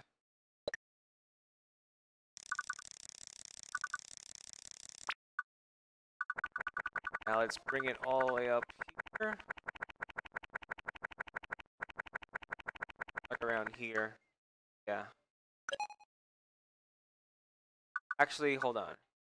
Let me this a little bit down. And then paint that little part of it purple. Okay, guys, now let's finish off with a fresh coat of paint, black. And there you have it, guys. Let's bug that out. Guys, some parts of the bug it out. No white blots. Perfect. Well, guys, this is the background that we're gonna use, and we finally finished. Oh, look at that. Forgot about this. No doors will ever look like that. A simple fix for that.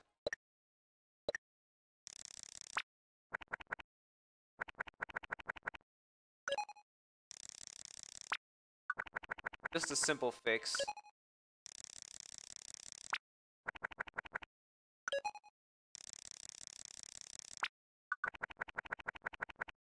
Don't worry.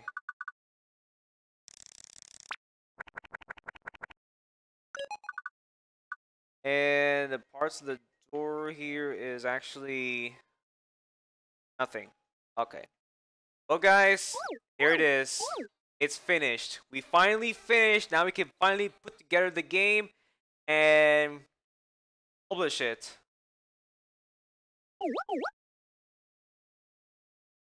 Yeah, it's actually fine. Okay. We're finally finished with the background. Now it's time to put the game together. On the assembly.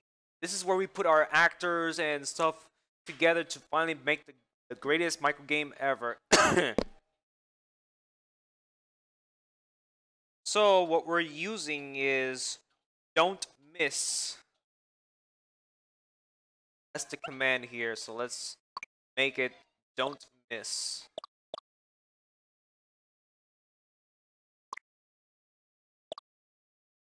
Don't miss.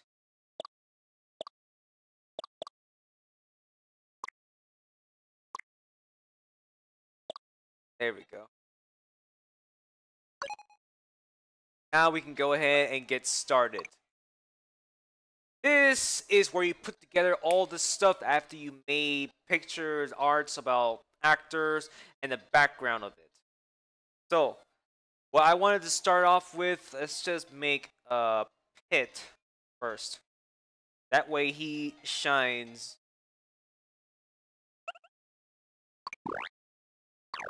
First, we're gonna put him on stand. And the location I want to put him is around here. Okay, right around here.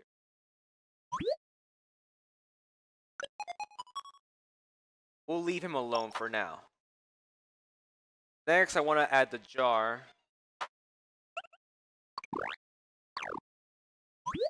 Jar does nothing, period. It just stays there. So, no real importance of jar doing animation whatsoever.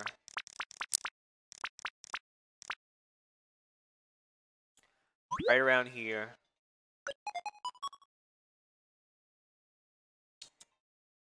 Okay. Yeah. One parts of it done. And now let's put together the trigger events. Well, the random events, but yeah. First, I'll start off with this.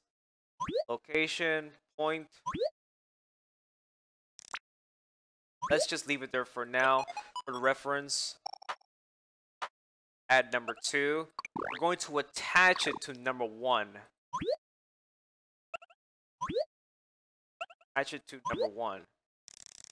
That way we get a glimpse of it. Okay, so actually better this way. Okay.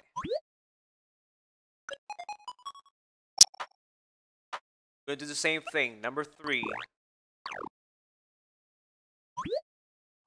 Okay. Attach to object. We're gonna attach it to number 2.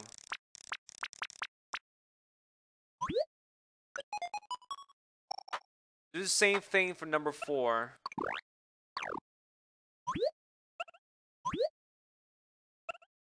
Attach it to number 3.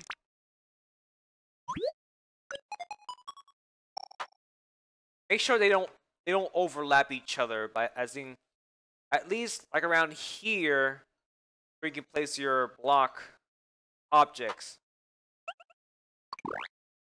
Right? The last one attached to object number 4.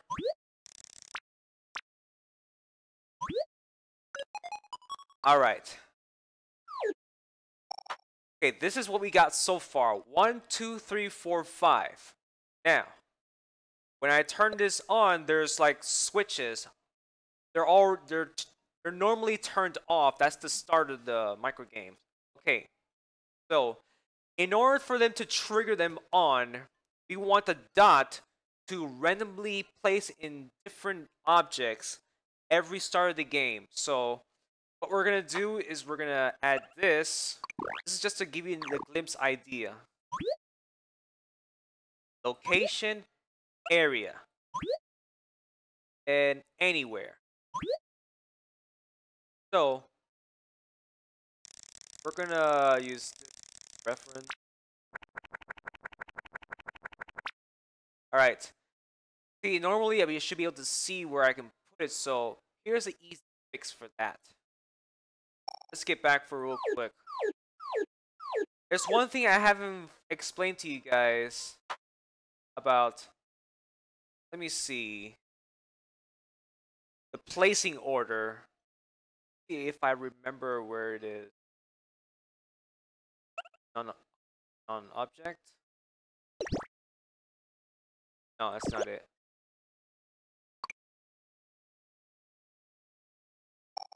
I probably. Oh, here it is. This is the place orders. So right now, this is the one up front. We want to make him all the way back. These are low priorities, so we want to make sure that they always become behind these other objects. That's the place order. Now let's go ahead and get back here. Dot, location, area, anywhere. Well, anyway, I can't see it, but still, I can manage that. Alright. Fine.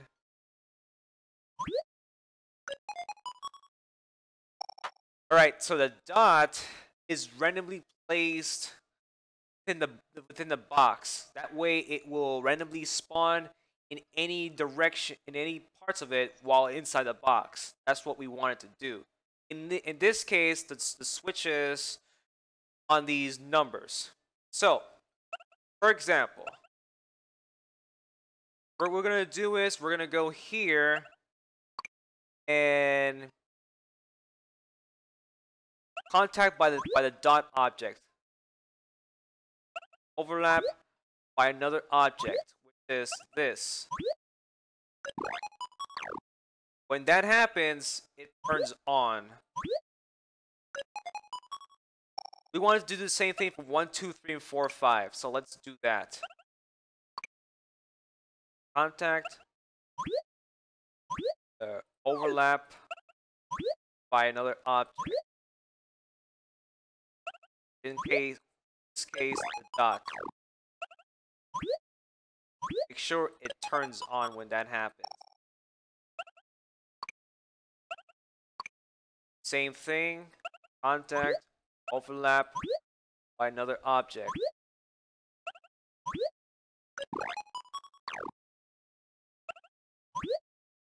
Which turns on. Another one, number 4.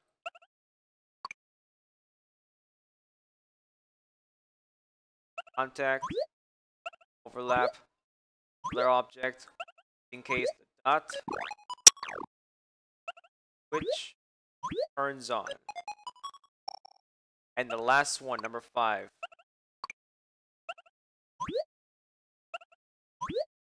You guys starting to get the idea of how this works, right?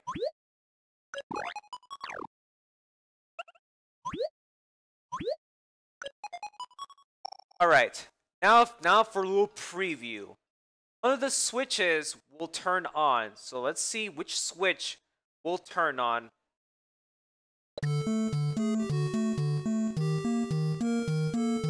Oh no! I believe that's the switch number 1 that turned off, but I couldn't see it, so let's just drag this behind. Alright, we should be able to see the numbers now. Which one will turn on? Number 1. Next, number 3. You see, guys, this is the idea of what I want to do. Different numbers means different triggers at the start of the game. And we managed to pull that off. So, we don't want our game to see the numbers. We wanted to hide them, so this is a simple trick I did. We're going to make sure that these numbers did not exist, but they're still in it. What we're going to do is, we're going to move it.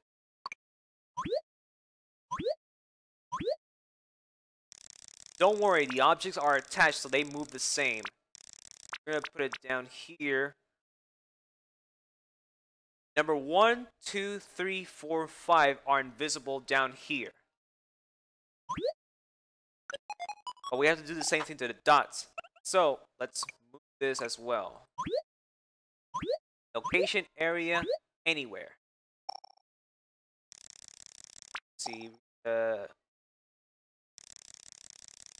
around here.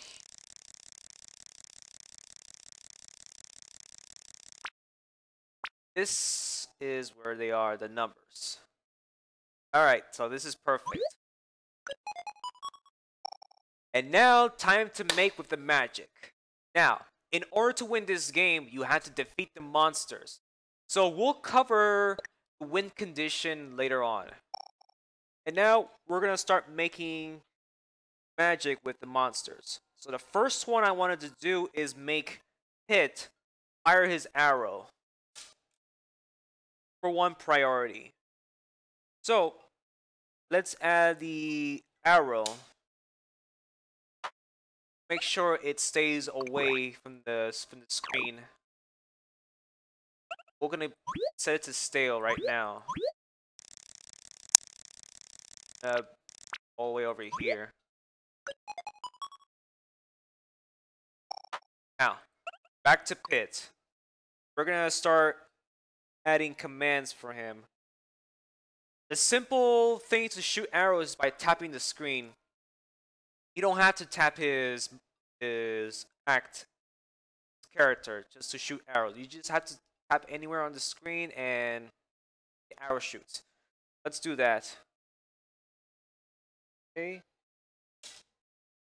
Right, so when the stage is tapped,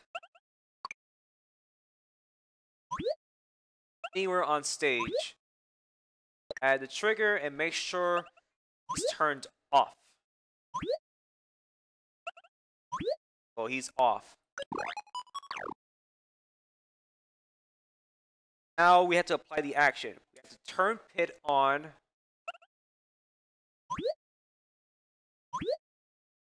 Add another action. Play the swing sound. Sound effects is very vital to making your game look realistic and nice. Go with swing. Change art to shoot.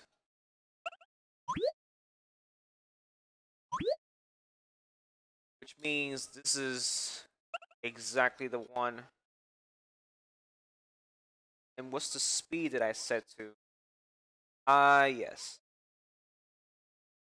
This.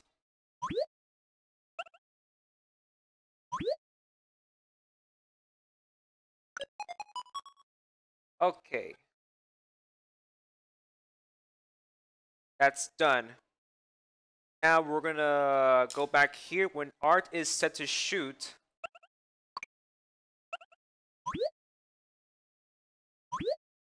And it's a specific art. And when it finishes playing, we want to turn him back off. That way he can tap again. So let me double check. Yeah, it's turned off.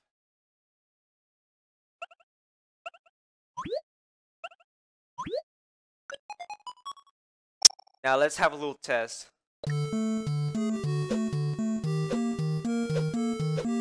See? Different animation when you tap the screen, he changes. Alright, we don't need this switch on. We don't need those switch reference. Alright, so the next thing we're gonna do is we're gonna make the arrow being shot out of Pit. So this is where it comes in with the switches. So here, when Pit's switch turns on, when this guy turns on, let's check. Right. I want to change our art to animation of this. But what's the animation speed that did I set to? Ah.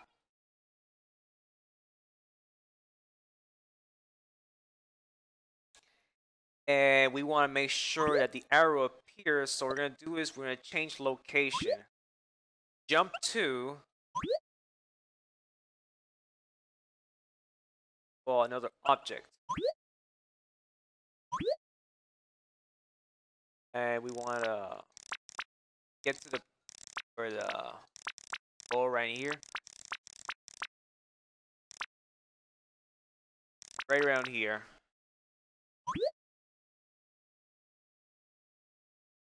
Oh, no, no, no, no. That's not the correct sequence.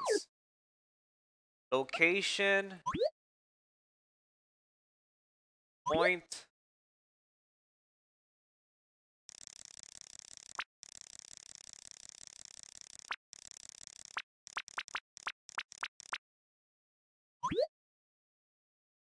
I keep getting wrong. Hold on a second. No, no, no. Go straight. Another location. Another object. Which is this. Yeah, I got it wrong. Right. Should be sufficient.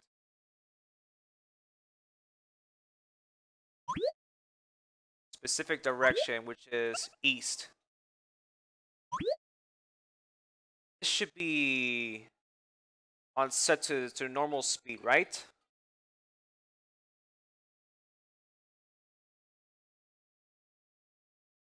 Oh, it's fast. It's actually fast. Okay.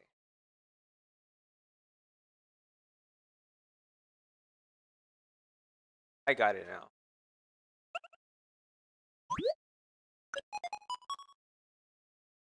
Next we're gonna do is when art is set to animation.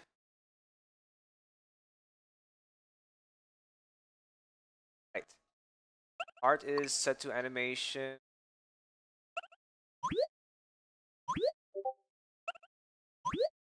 And when it finishes playing,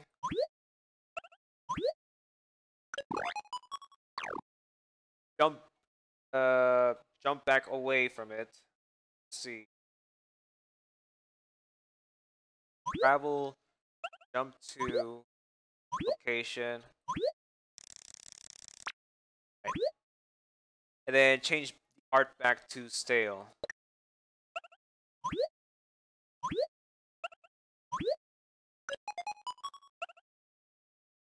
Now, let's see, when the game is won,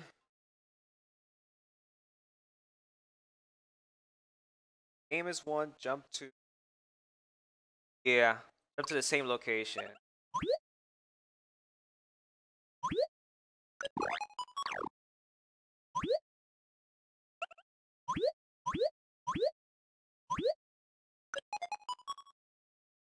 All right, so we're done with this arrow animation thing. Now let's give it a little test. Oh no! It's perfect. The shooting arrow is perfect. You don't doesn't require spamming because if you spam, the arrow just disappears and goes back to its original position, and we don't want that. So great. Now, next part we're gonna take care of the monsters. First one we're gonna do is the snake. This one consists of 4 commands. So while one is on, when the time from yes, okay.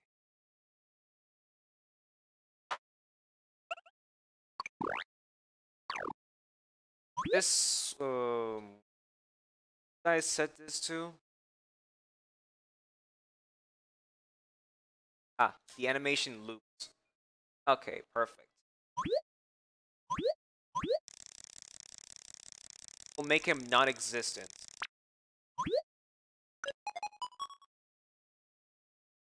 So we want him to exist when the switch 1 turns on. So let's go here. When this one is on, between the time intervals, that's where we want it to appear from 3-2 to 5-1.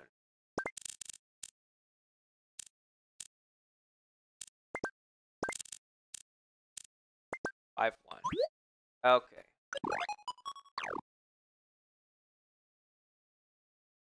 Go south. And travel. Wait. Location. Point. Wanted to make him appear from here. Right around there.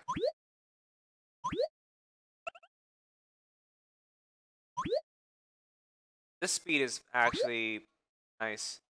And for this, we wanted to roam. This one has a high impact of how things fall down. So we're going to use bounce.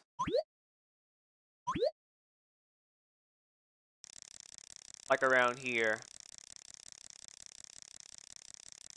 But we want to make sure it goes down, so I just keep it like this.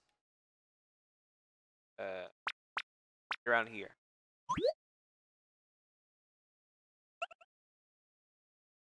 What did I set the speed to? Normal. Okay. Just double checking, make sure. Now let's go here because we're not done yet. Snake touches a certain area, go west.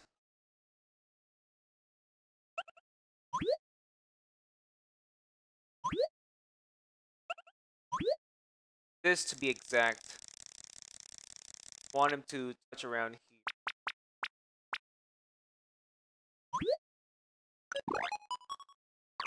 Then we're gonna make him go west.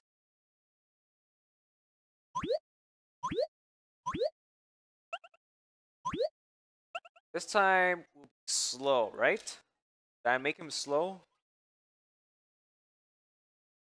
Ah, slowest. Yeah. Again, we're not done yet. Snake touches the area and goes south and roam with bounce. Once again. Ah, my stylus. Sorry about that.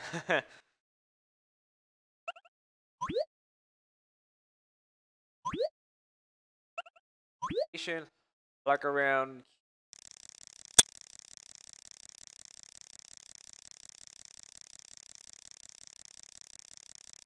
here.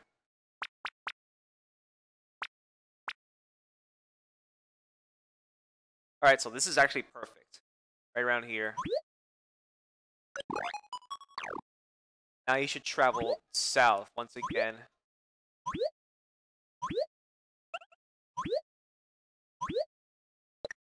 Let's not forget the roam part, the bounce. He should stop around here. Non-existent.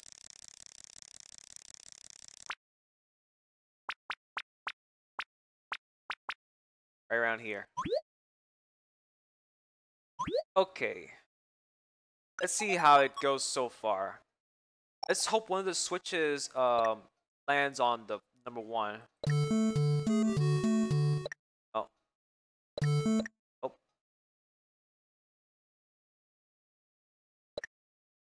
There we go. Bye-bye. Hey, that's perfect. That's perfect. See? This is what we wanted. To make the snake gets defeated, we have to make sure the arrow touches the snake. Okay, so this is simplest. Go here. When the snake makes contact with the arrow, the object, which is this, as long as the snake is off, little precaution.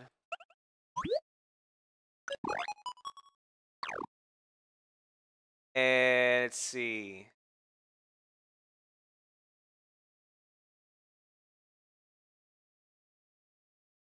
Snake is off. Turn snake on.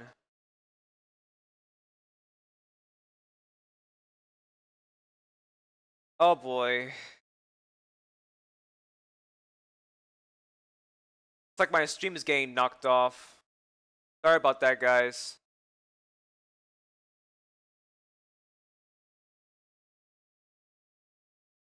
Alright, my stream is dying on me for some reason.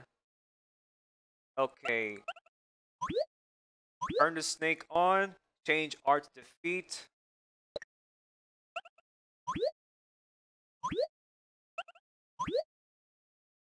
Should only play once.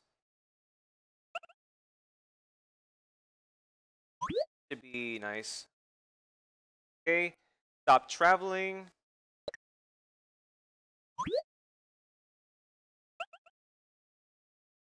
Oh, stop traveling. And play struck, the sound effect.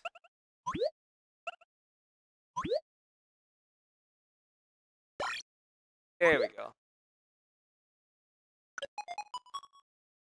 Alright, so we got one snake done. One monster done. So when the snake turns on, you win the game. That's the condition.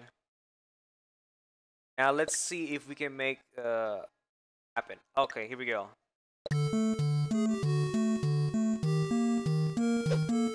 Oh, no!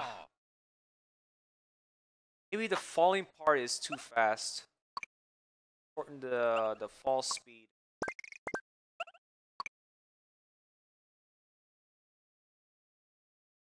Okay. That was actually a little too fast.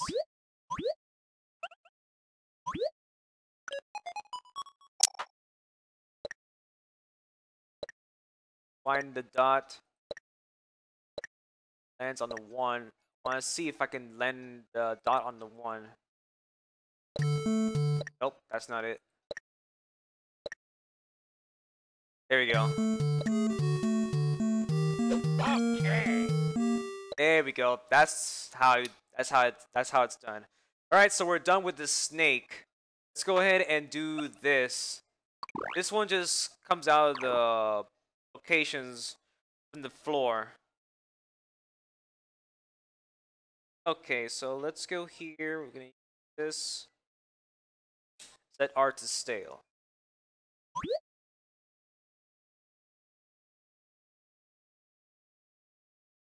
Location, point. Right around here. Okay.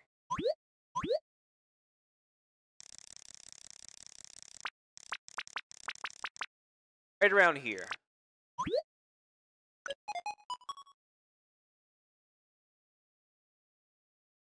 Right, when 2 switch turns on, when a time interval by 1, 3, and 2, 3.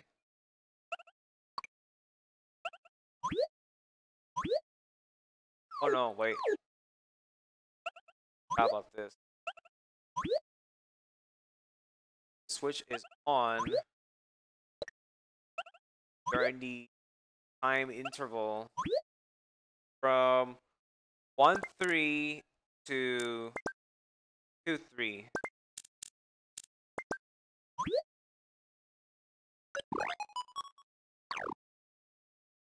Next, we're gonna make it go north and make it roam.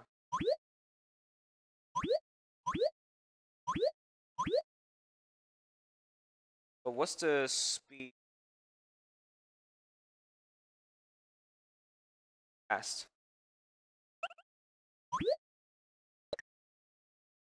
And last, the roam part. Again, with the bounce, it plays a huge factor.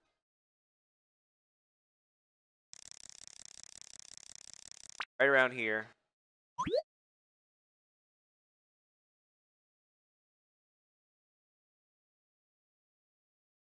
Okay.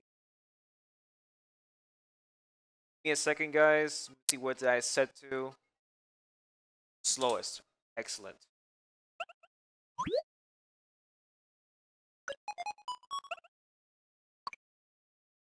Okay, so he's gonna bounce once. That's all he's gonna do. When he touches the bottom part of the screen once again, he stops. Alright, so to do it,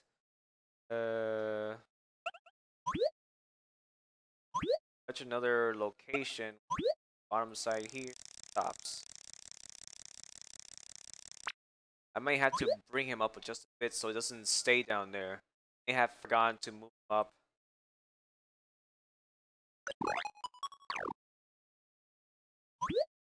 Stops traveling. It.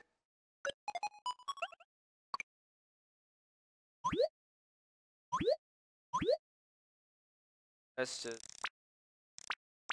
right around here.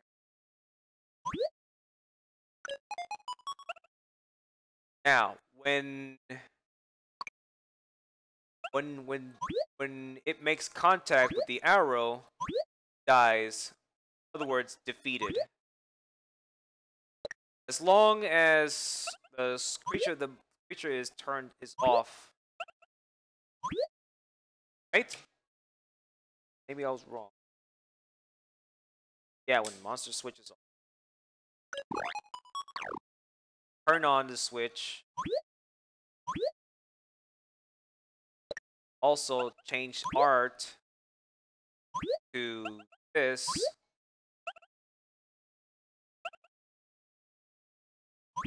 First, and we make it stop traveling. And play the struck sound.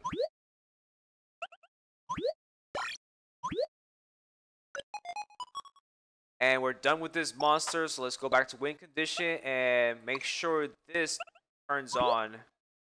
Well, it's on. Alright, guys, we're almost done with making this game. We just need to make 3 more monsters, and then we can publish this game. Oh, and let's have a little test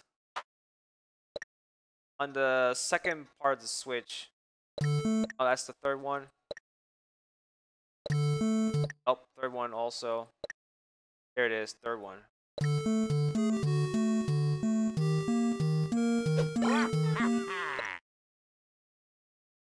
A little too high, but it's still something. But yeah, it works. Okay, now let's move on to this guy. This is the flame demon.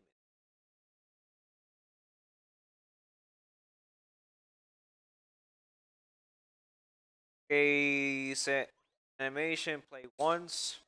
Fine.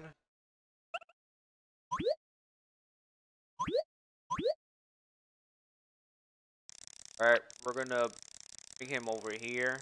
That way we can't see him. Non-existent. Now for the part, set him up. Okay. While it's on, when it hits, oh, time hits.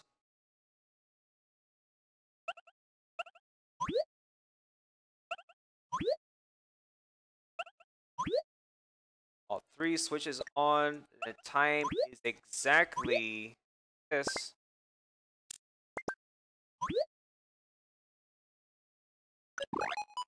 He should be able to be spawned. Jump to this location. Right.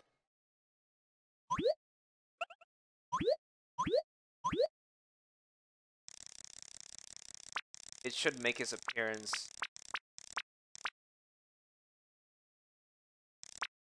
My glass is deceiving me. No, it's actually fine. Right here.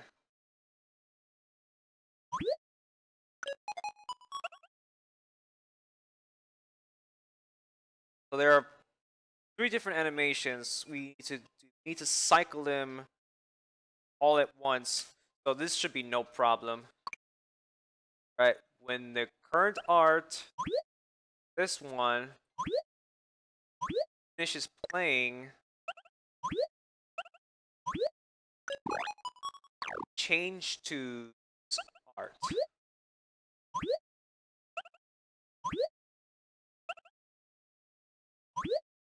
It play once. Now let's do the same thing. When the current art of this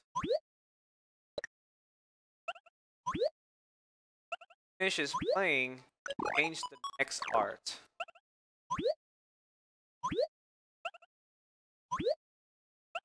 Same thing, we don't want to loop them, or else they can't change art. Let's do another one. Specific art of this. finishes,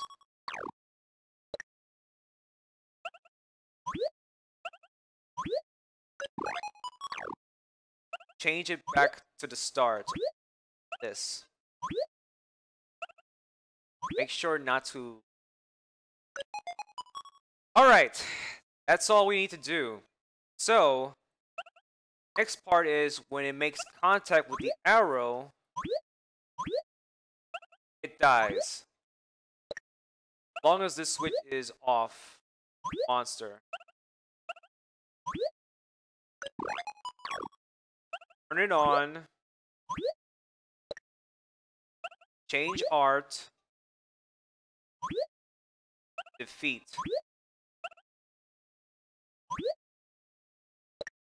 And then play the sound effect.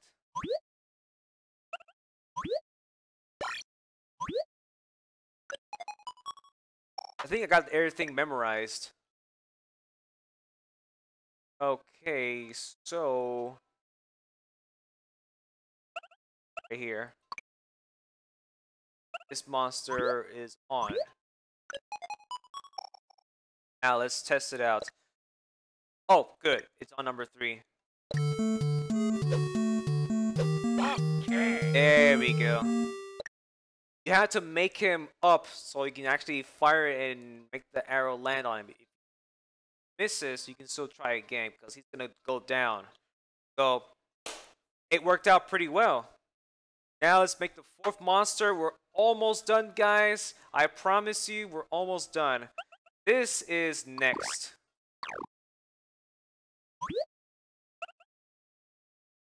Oh, you can actually loop this, but make this slower. Let's just bring him over here, non-existent. He should make its appearance on switch number 4.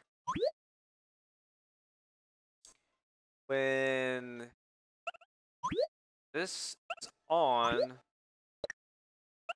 the exact time is 1, 2.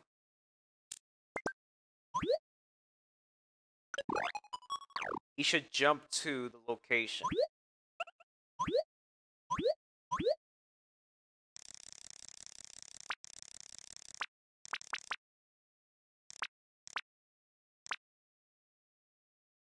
Right around here.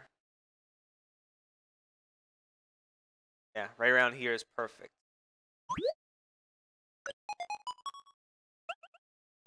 The only thing left to do is just when it makes contact with... Oh, that's nothing else it can do. It bobs his head up and down like that.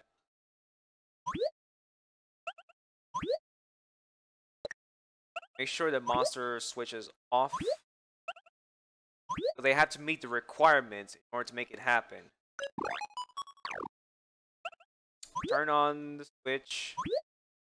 Change the art to defeat.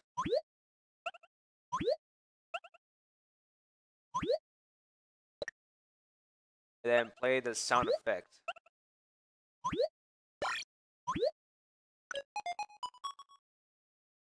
That's basically it. One more to go, guys. See if we can land this dot. Alright, here we go. Bye-bye. It actually worked. Okay. I forgot to turn this on. Yeah. Here we go. Let me find the dot that lands on the 4.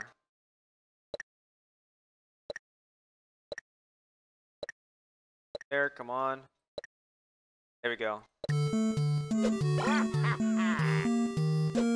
Yeah.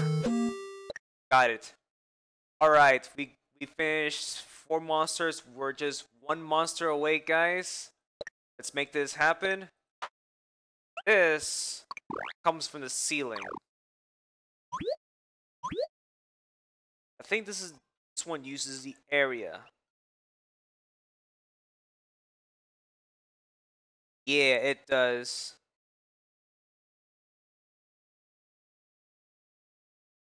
Area from the above, so I can't see it on my DS.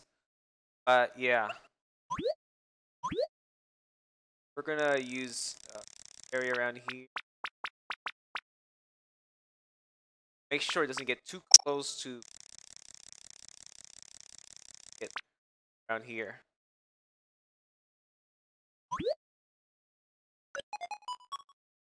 So basically he just comes down. Alright. So let me see. The switch is on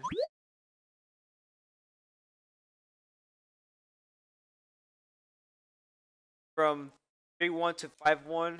That's where he goes down.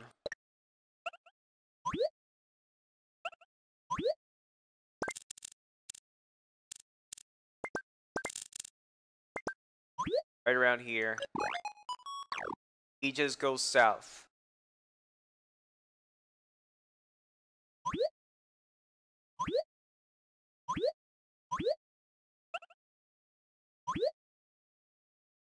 Perfect.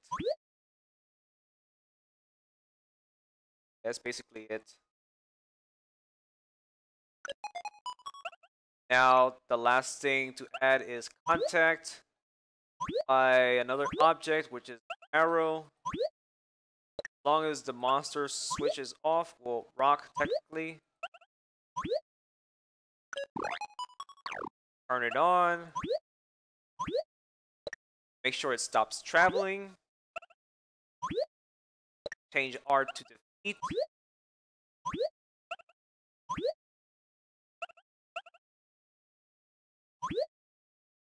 And then play the sound effect.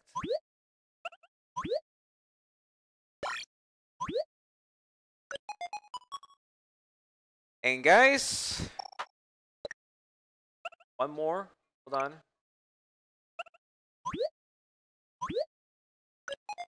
We finished. We got everything in place now that we wanted. So this is Kid Icarus, guys. Let's test out the last monster. Alright, let me see if it lands on the 5. There it is. Here we go. Okay. Perfect. Guys, we finished. Now we're almost ready to publish the game. Let's exit the assembly. Let's save it. Now let's play it out. Here we go.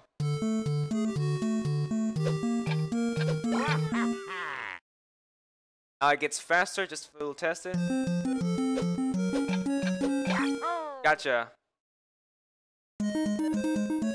Bye-bye. Yeah, it gets faster. But hey, it works perfect, guys. Guys, we finally finished. This is the complete Kid Icarus microgame. So let's go ahead and publish it. Alright, we finally finished. Now, the cartridge of choice. I like my cartridge the way I have it on my DS. So we're gonna use this. Followed by the color orange. Oh no, that's blue, my bad. There you go. I'm gonna use this. Allow it because nobody uses this. Okay, now we're gonna choose the words here. Defeat an enemy to get a heart.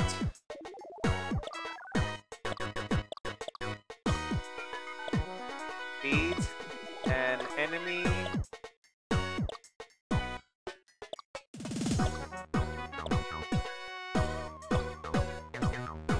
to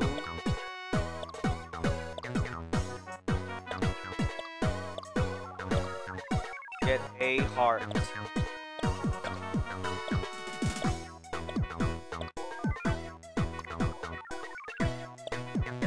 Alright, you got it.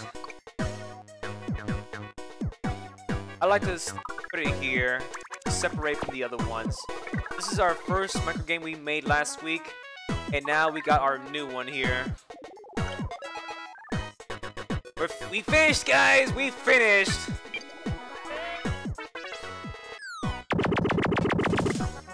Off to make money from the shelves. Yeah.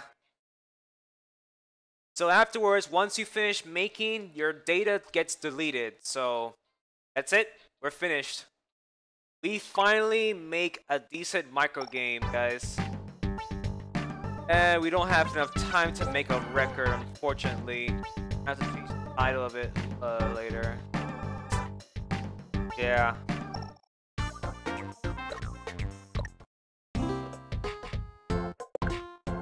Anyways, here it is.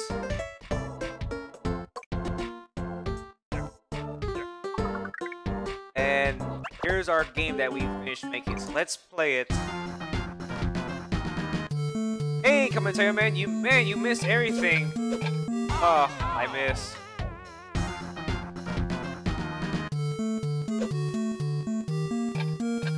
Okay. Got him.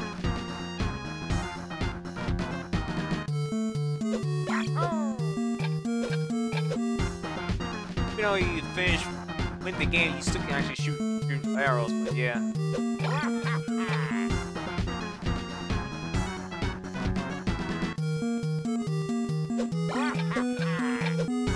It works perfect. Well, guys. Oops. Well, guys, we finally finished. To make it up to you guys, I'm planning on doing a stream again tonight for the record, because we lost so much time making micro games. So yeah. Well, guys, we have finally come to the end of the stream. Thank you for watching, guys. It has been a fun one. Wow. Making games is fun, but pretty tedious at the same time. I struggled a little bit, but the bright side, we finished. And that's what matters. Alright, guys. I'm going to take it easy now. Let's go ahead and close up the stream. And let me make one last adjustment because I wasn't able to make the record now. It's probably too late now. But, yeah. In a second. Alright, change the title. Anyways, let's go ahead and close up. Alright, here we go. Well, guys, thank you for watching. I hope you had a great one. Making micro games is fun. It always has been from the past. For those of you who are a fan of Warioware series, and if you guys have not seen this today, you can rewatch it back from the start. And for those of you who have not seen my first episode, you may want to look back to episode 1. Alright, guys, I'm going to take it easy now. Enjoy the rest of your weekend. Please subscribe on my YouTube page, and don't forget to follow me on Twitter. Maybe by tonight, I will do a special stream doing record making music. You never know what I'm going to make, so enjoy the rest of the weekend, guys, and thank you for watching. Goodbye.